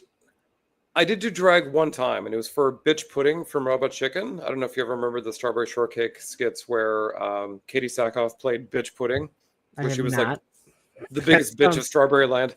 It's amazing. She did quite a few times. She had her own special. I recommend stopping everything you're doing and watching Bitch Pudding ASAP. So I went full drag for that. Luckily, she was, a strawberry character. I didn't have boobs or hip padding or anything, but literally this big yellow sundress and a bonnet and this horrible wig, and like my friend did makeup and it was awful. I was like, I'm not a good drag queen, but it was fun just to be an asshole on the street being like, blam. But yes, as for it boils down more to, I forget the rule, like rule 76 or rule 32 or one of those things where like any male character can be female, any female character can be male, and you can sort of gender swap as you will. And it's big in cosplay. And once I actually saw that, it was like, oh, there's actually some characters I would like to do. And like Rogue, Wonder Woman, those were sort of like the two top ones. I'm not gonna, there's so many others. I'm like, I'm not planning on that. Yeah, I could fully see. Yes. Like, I mean, again, like, I kind of like the, the idea of what you do where it's like, I'm not trying to be, I'm taking a female character. I'm not trying to make it, I'm not trying to be a female in it. I'm just saying, hey, this is who I am. I love this fucking character. This is what we're going to do. And again, like, I've seen your cosplay. I'm like, you kind of have that sleek build that you fit pretty good with the Rogue. That's like that's Spanx, just fun fact. Well, again, a lot of Spanx. Again, a lot of people saw me at Joe Fest and pictures and went, God, he really is that short. Like, I told you. Damn. you don't know when you're looking at, like, I could be, I could be 6 foot tall. I'm not. But the magic of television. Yeah. Like, you'll never know. But yeah, so again, I think it's real interesting, all the stuff that you do there, and the fact of how hard you go into it too, because you do go, again, if you look at your Instagram, you see all this stuff. Now, what is it that, like, your YouTube, you do specific, is it a series? I guess you do a series. It's usually like, yeah, a very niche topic. Let's yeah. So tell everyone kind of what you do on YouTube. So it wasn't necessarily the plan, but I did a series. I did a series on Instagram originally, just some photos of, like mostly like female action figures from the 80s and 90s that were never made, or characters that were never made that should have been. And people like Allison, like Derek. You both can go on as fucking North Star. I already have North Star. I could. Why can't I be Wolverine? All right. The other short king. The exact same. I think they're trying to up them a little higher lately. Yeah, no. Oh yeah. So Instagram did some photos of that. Some people like Allison and Derek were like, "You should do this on YouTube." I did not want to. I don't speak good. I don't read scripts. I don't present. But I decided to do it and experiment with it and see how it would go, kind of thing. And at the time, I thought it was going to be like 10 videos. I thought it was going to be like nothing to it. So I'm like, I could do 10 videos. Wait, you said you don't speak good. What do you mean by that? Because you actually are you're very articulated in your the whole time talking to you, and anytime I've ever heard you. Well, this is the magic of doing YouTube for 2 years. You're like, I bet you hear yourself and you're like, oh shit, like I should really rein that in. But I've got like East Coast accent mixed with a bit of West Coast, now living in the middle with like, it's this hodgepodge thing where it's like after a few beer, people are like, what language are you speaking? Right. Well, that's different. Yeah, it's not cute. But and that was a learning curve. Because I didn't think there was that much material out there to do with this series. I thought it was going to be a short little side project. Now it's a lot more. But essentially, yeah, it's just basically if not the prototypes, then the characters from cartoons or other media that we probably should have gotten and did not. And it's a lot. It's a lot. It's a lot more than I had anticipated. I knew it was like I had an idea, but it's a lot more. Especially as I got out there and people were like, "Ooh, can you do this character?" And I'm like, I didn't even think of that. Damn it! So now I got another video to put on the list. But do you enjoy doing it? Oh yeah, I mean that's the thing. Where like again, I thought it was going to be a short thing, and then it just kept on going and going. And it's still, I mean, I enjoy doing it. I think I'm starting to wind down like the actual. There's still some major characters I'm going to do over the next like few months, but by and large, I'm like, I think I'm good. Well, I gotta say again, you can say you've been doing YouTube for 2 years or not. I've seen people that have been doing it much longer that don't have a good presence at all.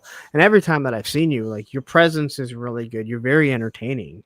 So that's why I was like, when you said like I don't speak well, I'm like, well, I don't know what you're hearing. Because if you don't think you speak well, then God forbid how anyone is even ever watching me, because I obliterate the English language. I only say that because I can actually say the word obliterate. It's one of the big words I can say, so I like saying it. Yeah, I mean, you're your own worst enemy, especially when you're editing a thing where like you're seeing yourself and you're repeating like, and we're not repeating it once or twice, like many times, like a 10-minute video you're spending hours on. So you're like literally like hearing yourself in your ear and trying to like, make magic happen around it. I'm just like, shut up. For myself, I'm like, I hate your voice. I hate your face. Shut up. It's strange because I know, one of the YouTubers that I would watch to try and grow the channel, see what else I could do better, is one of the questions people would ask him, and they're like, I don't like my voice. What should I do? And he said, just understand this.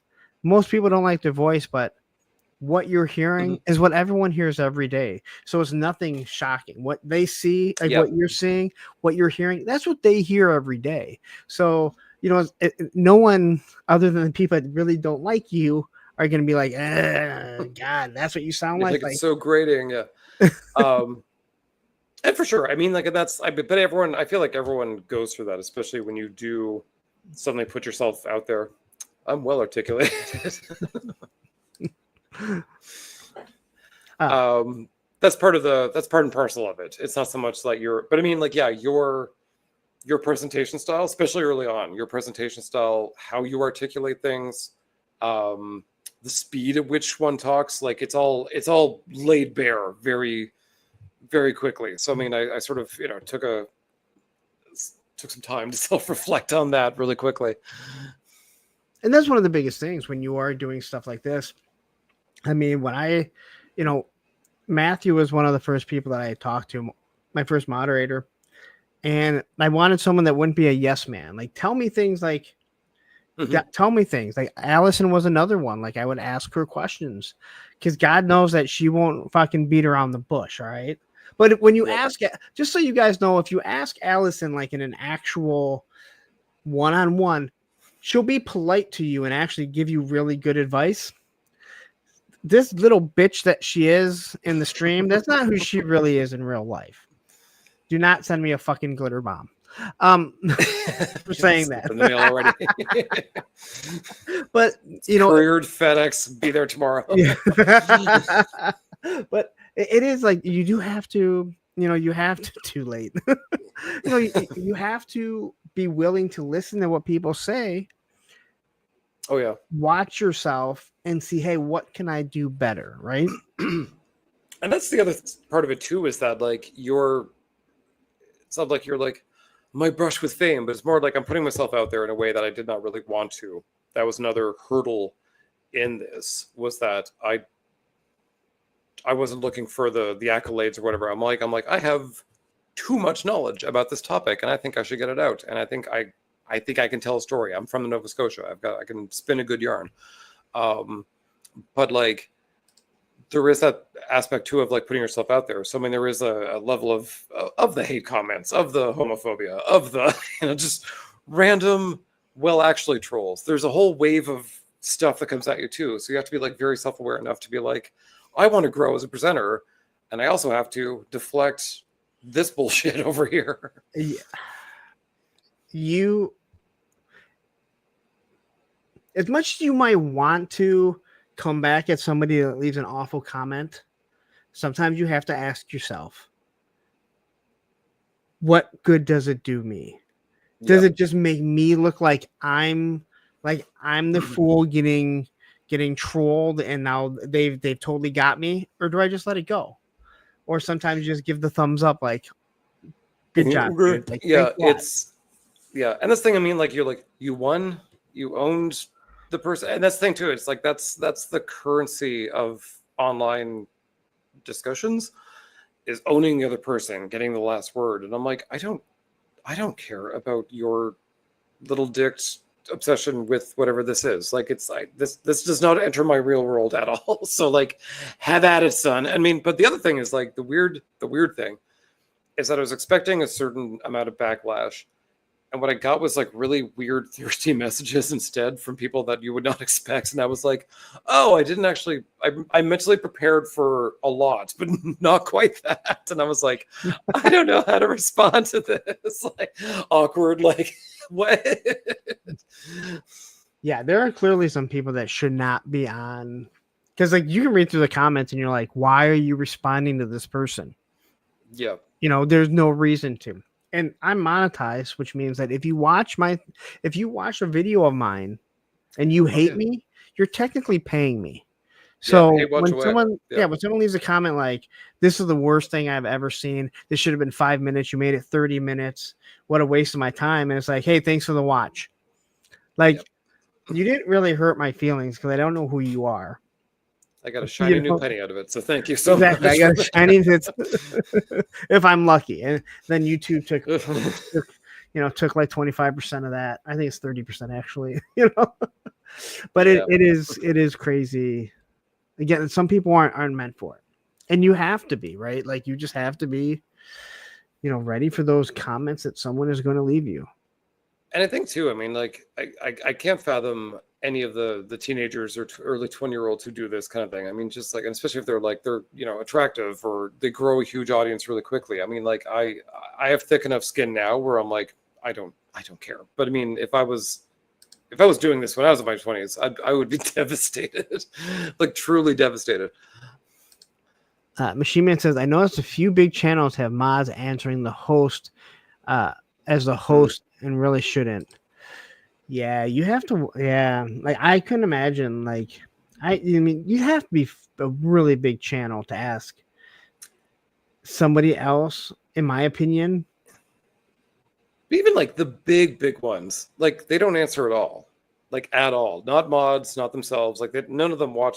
Once it's out, they just make money. They don't watch it again. So it's that thing where, like, maybe it's the middle ground where it's like, I need to look like I'm engaging with people, but also don't actually do it. I mean, yeah, I guess.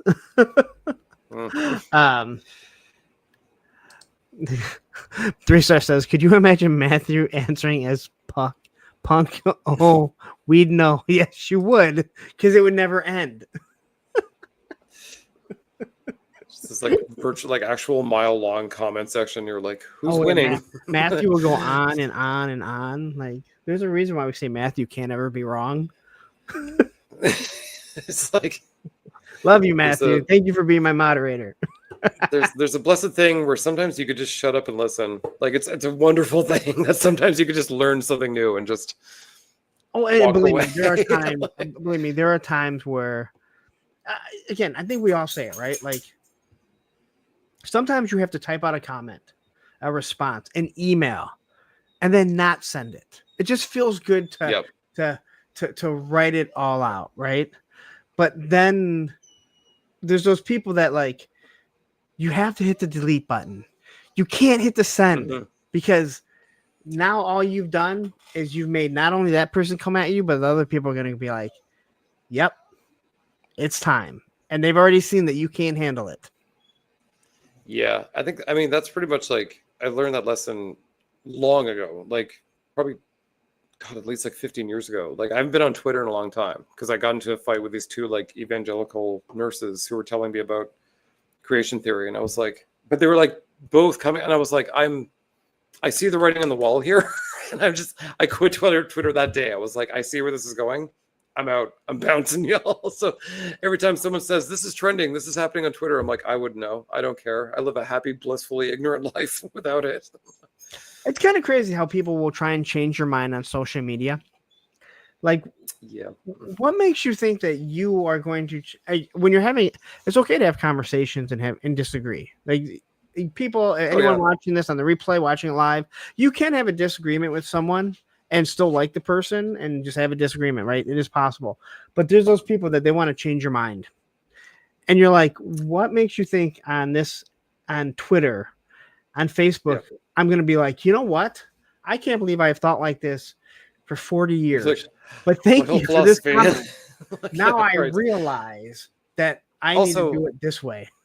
You're going to do this while I'm literally like messing around at work, wasting time in 145 characters or less. Like, is this it?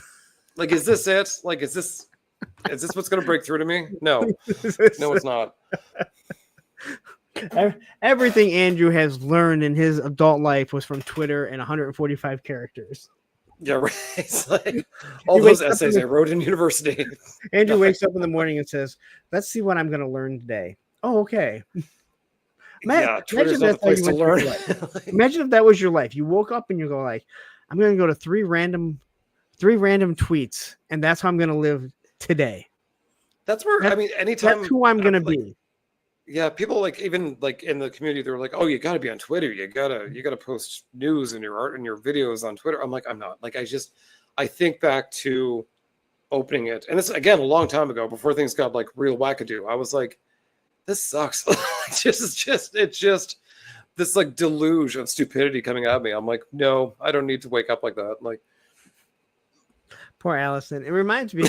Remember one time I told Christy Alley to drop dead on Twitter, and then she died within a week. That'll learn her. He taught that woman.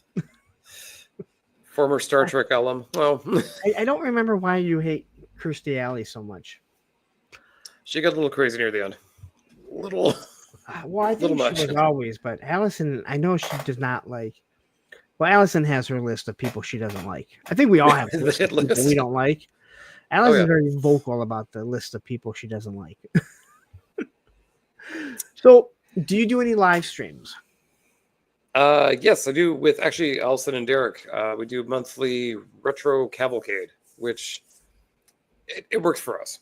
Like doing a weekly thing, we're like, no thanks. But like just sort of like doing a little monthly check-in, seeing like here's what's here's what's in the news, here's what's coming, or we do sort of like a theme nights. Like it's good. It's almost like again, like sort of like this, just hanging out with friends. And then sometimes just random people will be like, like we need a token homosexual, bring down Andrew, or whenever a female superpowers figure's made, everyone's like got me on speed dial. They're like, you gotta come on whenever that day comes. So you're okay if I do a panel and I'm like, I need a token homosexual. I'm it. Apparently, yeah. I'm the spokesperson for the whole nerd community, which is and you already have it in your name. You already have it in your name. Like, it's there. It's part of the branding. Oh, I can always be the token short, the token short person. Just remember that. Not that anyone knows, because I could be 6'5". I'm not. Those risers and that broken leg surgery you're getting. Yeah. Oh man. Don't. I've seen so many documentaries on it. I'm like, that looks very painful. Like you take a year off. Like a year. So Steve Yzerman, if you know anything about hockey, he was the captain of the Detroit Red Wings. He had his knee was just like shot, and they saw through his through his shin to shorten it so it could elongate the knee so it wouldn't be bone on bone. And just the thought of them, like, again, the exact opposite, rather than long, they had I'm like, Oh my god, like I don't like any sport that much, I don't think. It's very medieval torture device where they're like pulling your body apart kind of thing, but like much slower. It's over the course of a year. It's just it's a lot. It's a lot. Yes, I'm But I the mean, that total said, person. I can tell you in straight world, I mean, the difference between 5'7" and 5'9" is probably massive. So I can see why people would do it. Well, I've talked to people, and again, it was brought up to me by my moderator, not Matthew, but Ed, that he said he went to lunch with a friend, and he was showing her pictures from Joe Fest. And first off, this has never been said about me. Who's the pretty one? Which I don't know how I've never been referred to as pretty, believe me. And he's like 5'4", and she's like, I can't do short guys.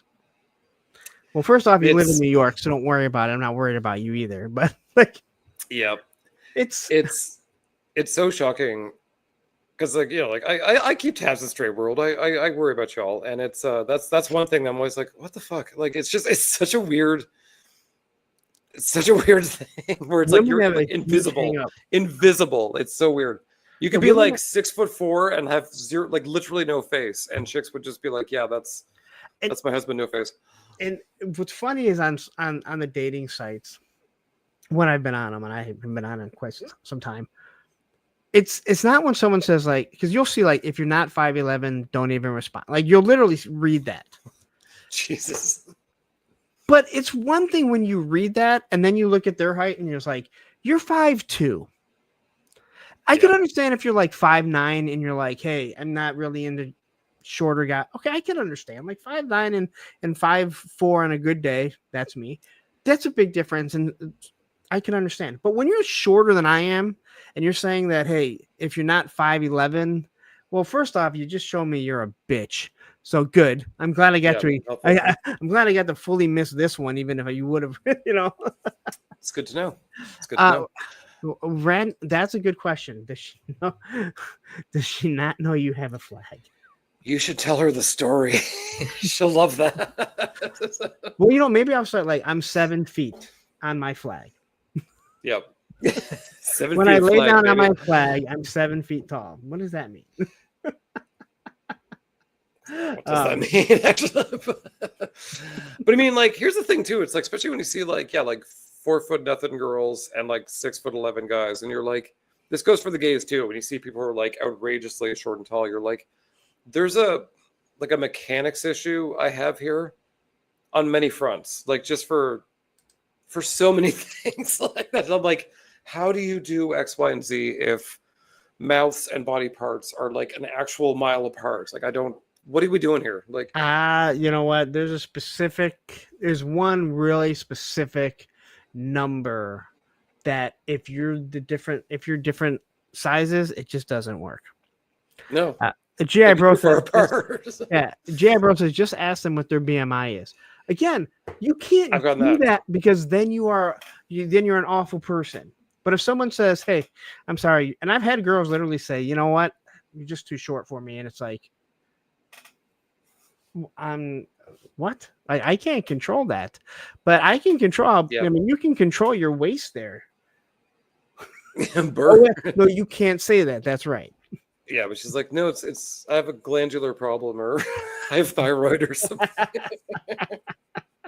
I've heard it all. I actually had asked my ex-girlfriend, who was 5'7", not mother, and it was after we had broken up, and we talked. Like, I wouldn't say we didn't talk like we were getting back together. We just talked, and I asked her. I said, "Did it ever bother you that I was shorter?" And she's like, "Never once." And I was like, "Wow." Yeah. I mean, you're still a bitch. Some people, but at least you weren't superficial. Yeah, I mean, some people don't think about it. It's really not like, no, they don't. Something you wake up in the morning, you're like, I couldn't possibly. But man, when they're going through that dating, when they're putting that profile, it's like, yeah, like that's the thing you thought of.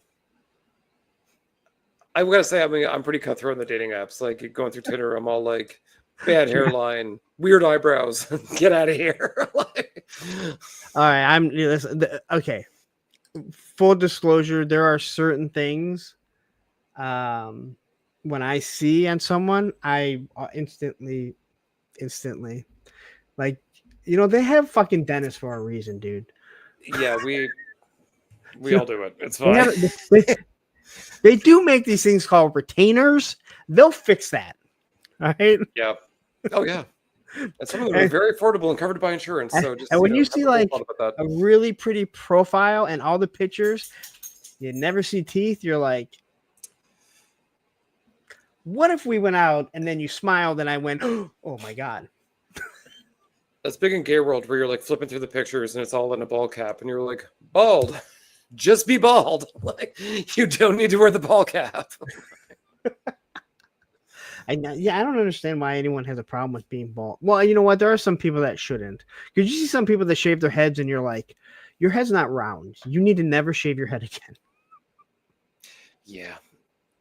It's one of those things. Yeah. Like I was always like, I always had usually much longer hair and like, I was always kind of scared about shaving the head. And then it was like, again, in the wild party rave days kind of thing. And like I dyed my hair so much, I had no choice. Like it was starting to like naturally dread. It was like bleached. It was half pink. It was half blue. Like it was a mess. And I'm like, well, today's the day. And I ripped it off. And I'm like, it's not bad. Like if things go sour, if I ever lost my hair, I'm like, it's okay. And it's okay. It's like, thank God I knew. Because I'm like, it's sort of a thing. I'm like, I didn't want this hanging over my head, literally over my head. Matthew, I'm not saying I hate them. I'm just saying I probably wouldn't want to date any of them. Luckily, I live in the U.S. where even though we don't have dental coverage as part of our medical package, most people get their teeth fixed. Also, you do have fluoride in the water at least, so there's like a little bit of a heads up there. Yeah. Like a healthy start, let's say. I hope I was able to alienate some more people during this show. I'm sure I helped. I just lost some viewers. Like, I have fucked up teeth. Like, yeah, I know. That's why I keep these teeth right here for you people. Like any.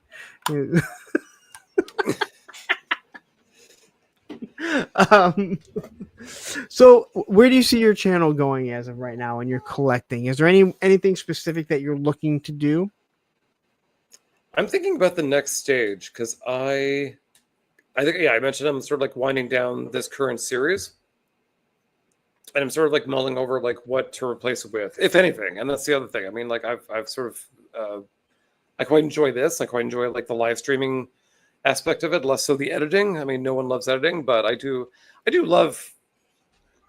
I've said this before elsewhere, kind of thing, where it's like I just sit down in front of the camera and just rattle shit off. Like I don't really have a script. I'm like, these are the 5 points I want to, and sometimes I miss the points, but I'm like, this is what I want to talk about today. And you see me like literally like thinking sometimes, being like, what do I want to say next? And there's like, it's completely off the cuff. So like, I want to find something where I'm knowledgeable enough where I can actually do that.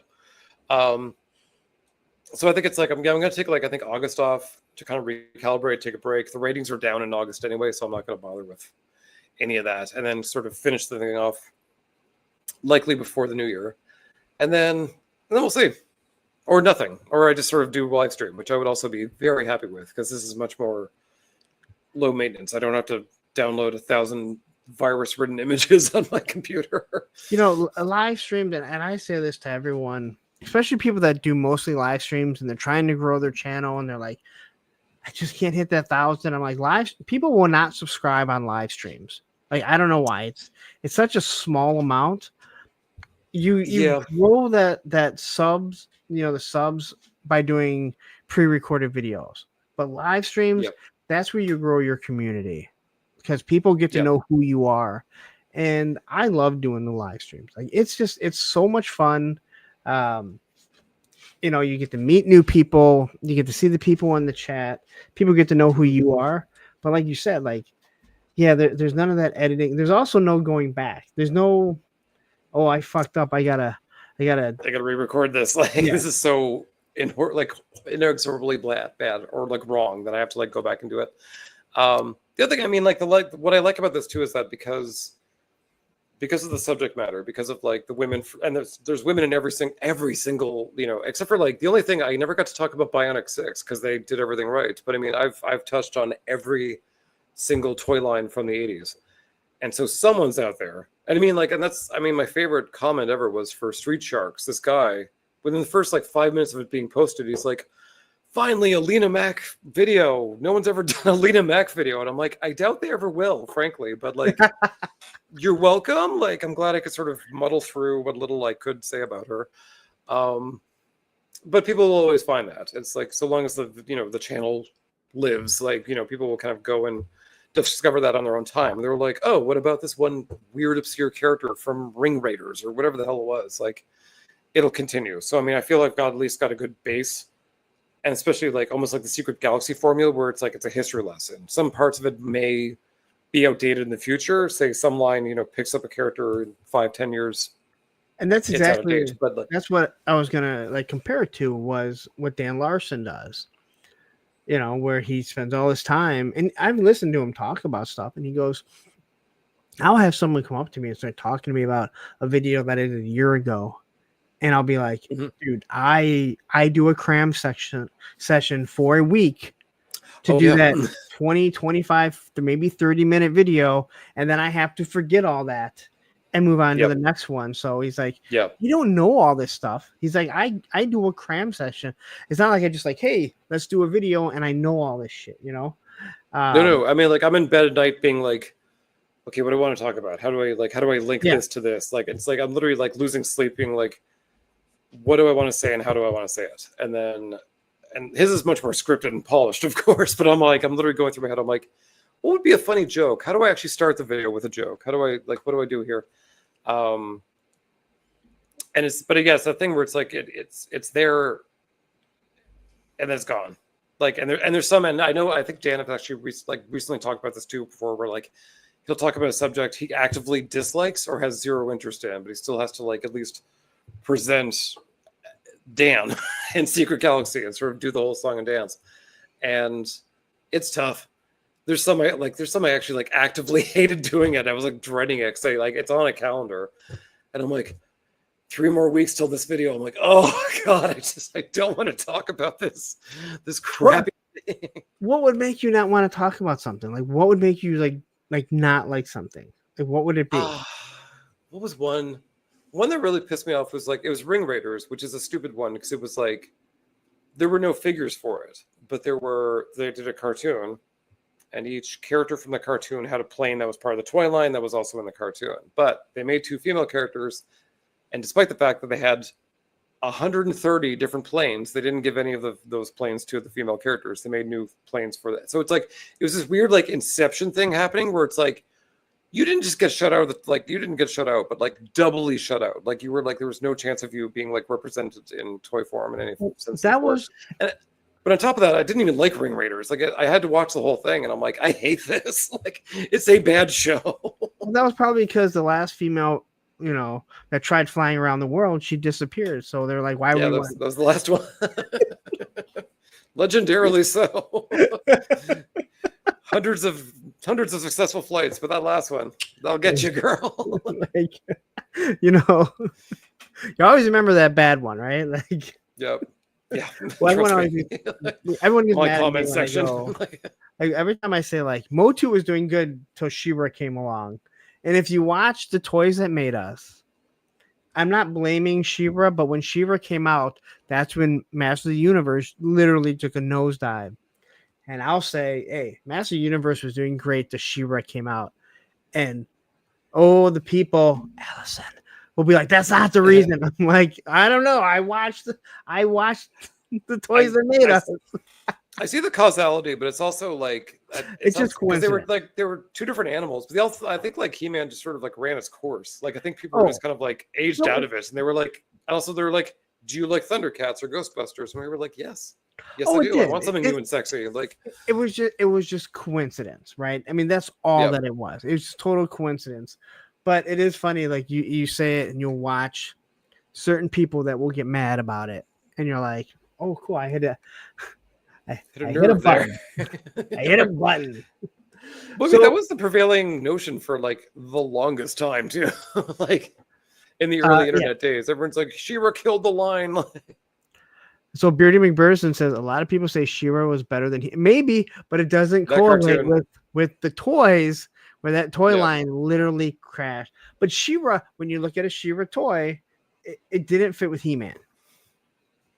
Oh no, and that was my big beef. That's where I actually like Golden Girl and the Guardians of the Gemstone much better, because that was like boobs and blades and barbarians. Like that was the female He-Man. Like Golden Girl was incredible and scaled much better with them. But She-Ra was like fruity tutus, all that stuff. I didn't love it. And but Beardy's right. The cartoon is vastly superior than He-Man's. No, and the fact of the matter is, for She-Ra, it should have been built off the Tila and the Tila book, right? That's what it should have been. Well, I mean, that was the plan. I mean, like, early concepts when She-Ra Yeah. was still in the boys' line was like she looked very Tila-esque, like same kind of like weird framed boob armor and the feathers and all that stuff. Like it was basically a repaint with some extra bits and bobs. Cute Colt says maybe it was a movie that looked nothing like the cartoon. Again, I'm not. Listen, I'm just not really saying it. It just coincides with it. All right. I rewatched. Some friends were like, I don't know why. Like I don't know where it came from. Maybe on YouTube or something. But they were like, we had no idea the He-Man movie was made in the '80s. Can we come over and watch? Because they're like, surely this nerd will have it. And I'm like, yeah, come on over. And they were like a little more forgiving than I was, kind of thing. They were like, this is bad. This is bad. Like this is bad. But it's at least campy bad. So like you can sort of like take it on its face of like, this was bad, but like in a kind of a fun way. Man, I probably haven't watched it since maybe the 90s. Frank Langella, I mean, you'll goes see so hard. Like he was doing Shakespeare while everyone else is just like phoning it in. I'm like, Frank Langella was like, this is the most important role of my life. He did so good as Skeletor. Like, and you'll see clips of it, and this is what I remember. I remember that Dolph Lundgren, and as a kid, Dolph Lundgren was cast, but you're a kid in the 80s and you're going, there's a guy that already dresses like a barbarian who has giant muscles. Yeah.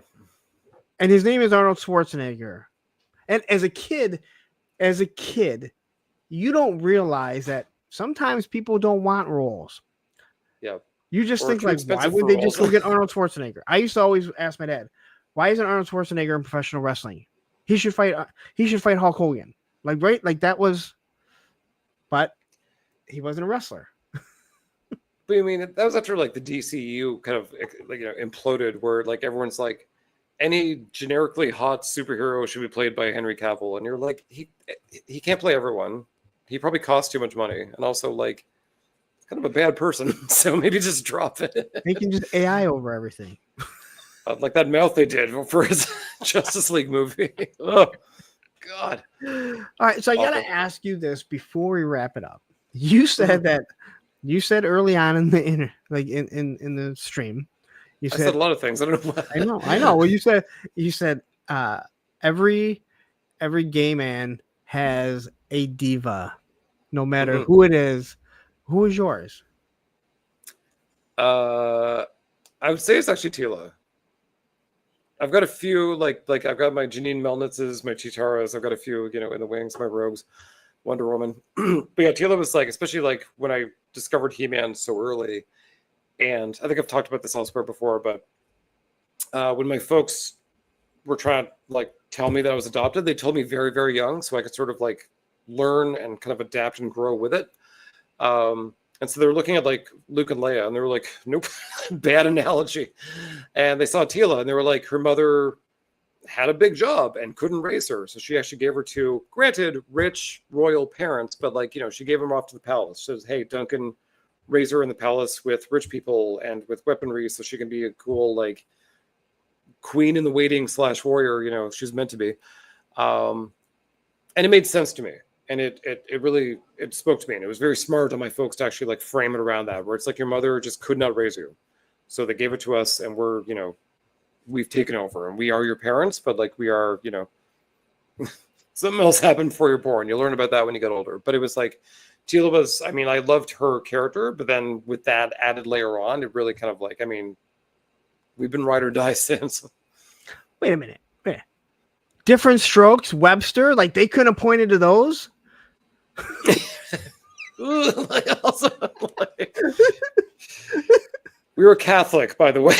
There's enough weirdness there. I was trying to think of like other like shows that had adopted kids, and I was like, the only It's one I all could think bad. of is the two little. They're like, Yeah, it's Webster never a and fun story. Strokes. 70s and 80s. It's never good. It's never. So they were like, thank God, we got one. And so, do you mind me asking what your relationship with your parents is today?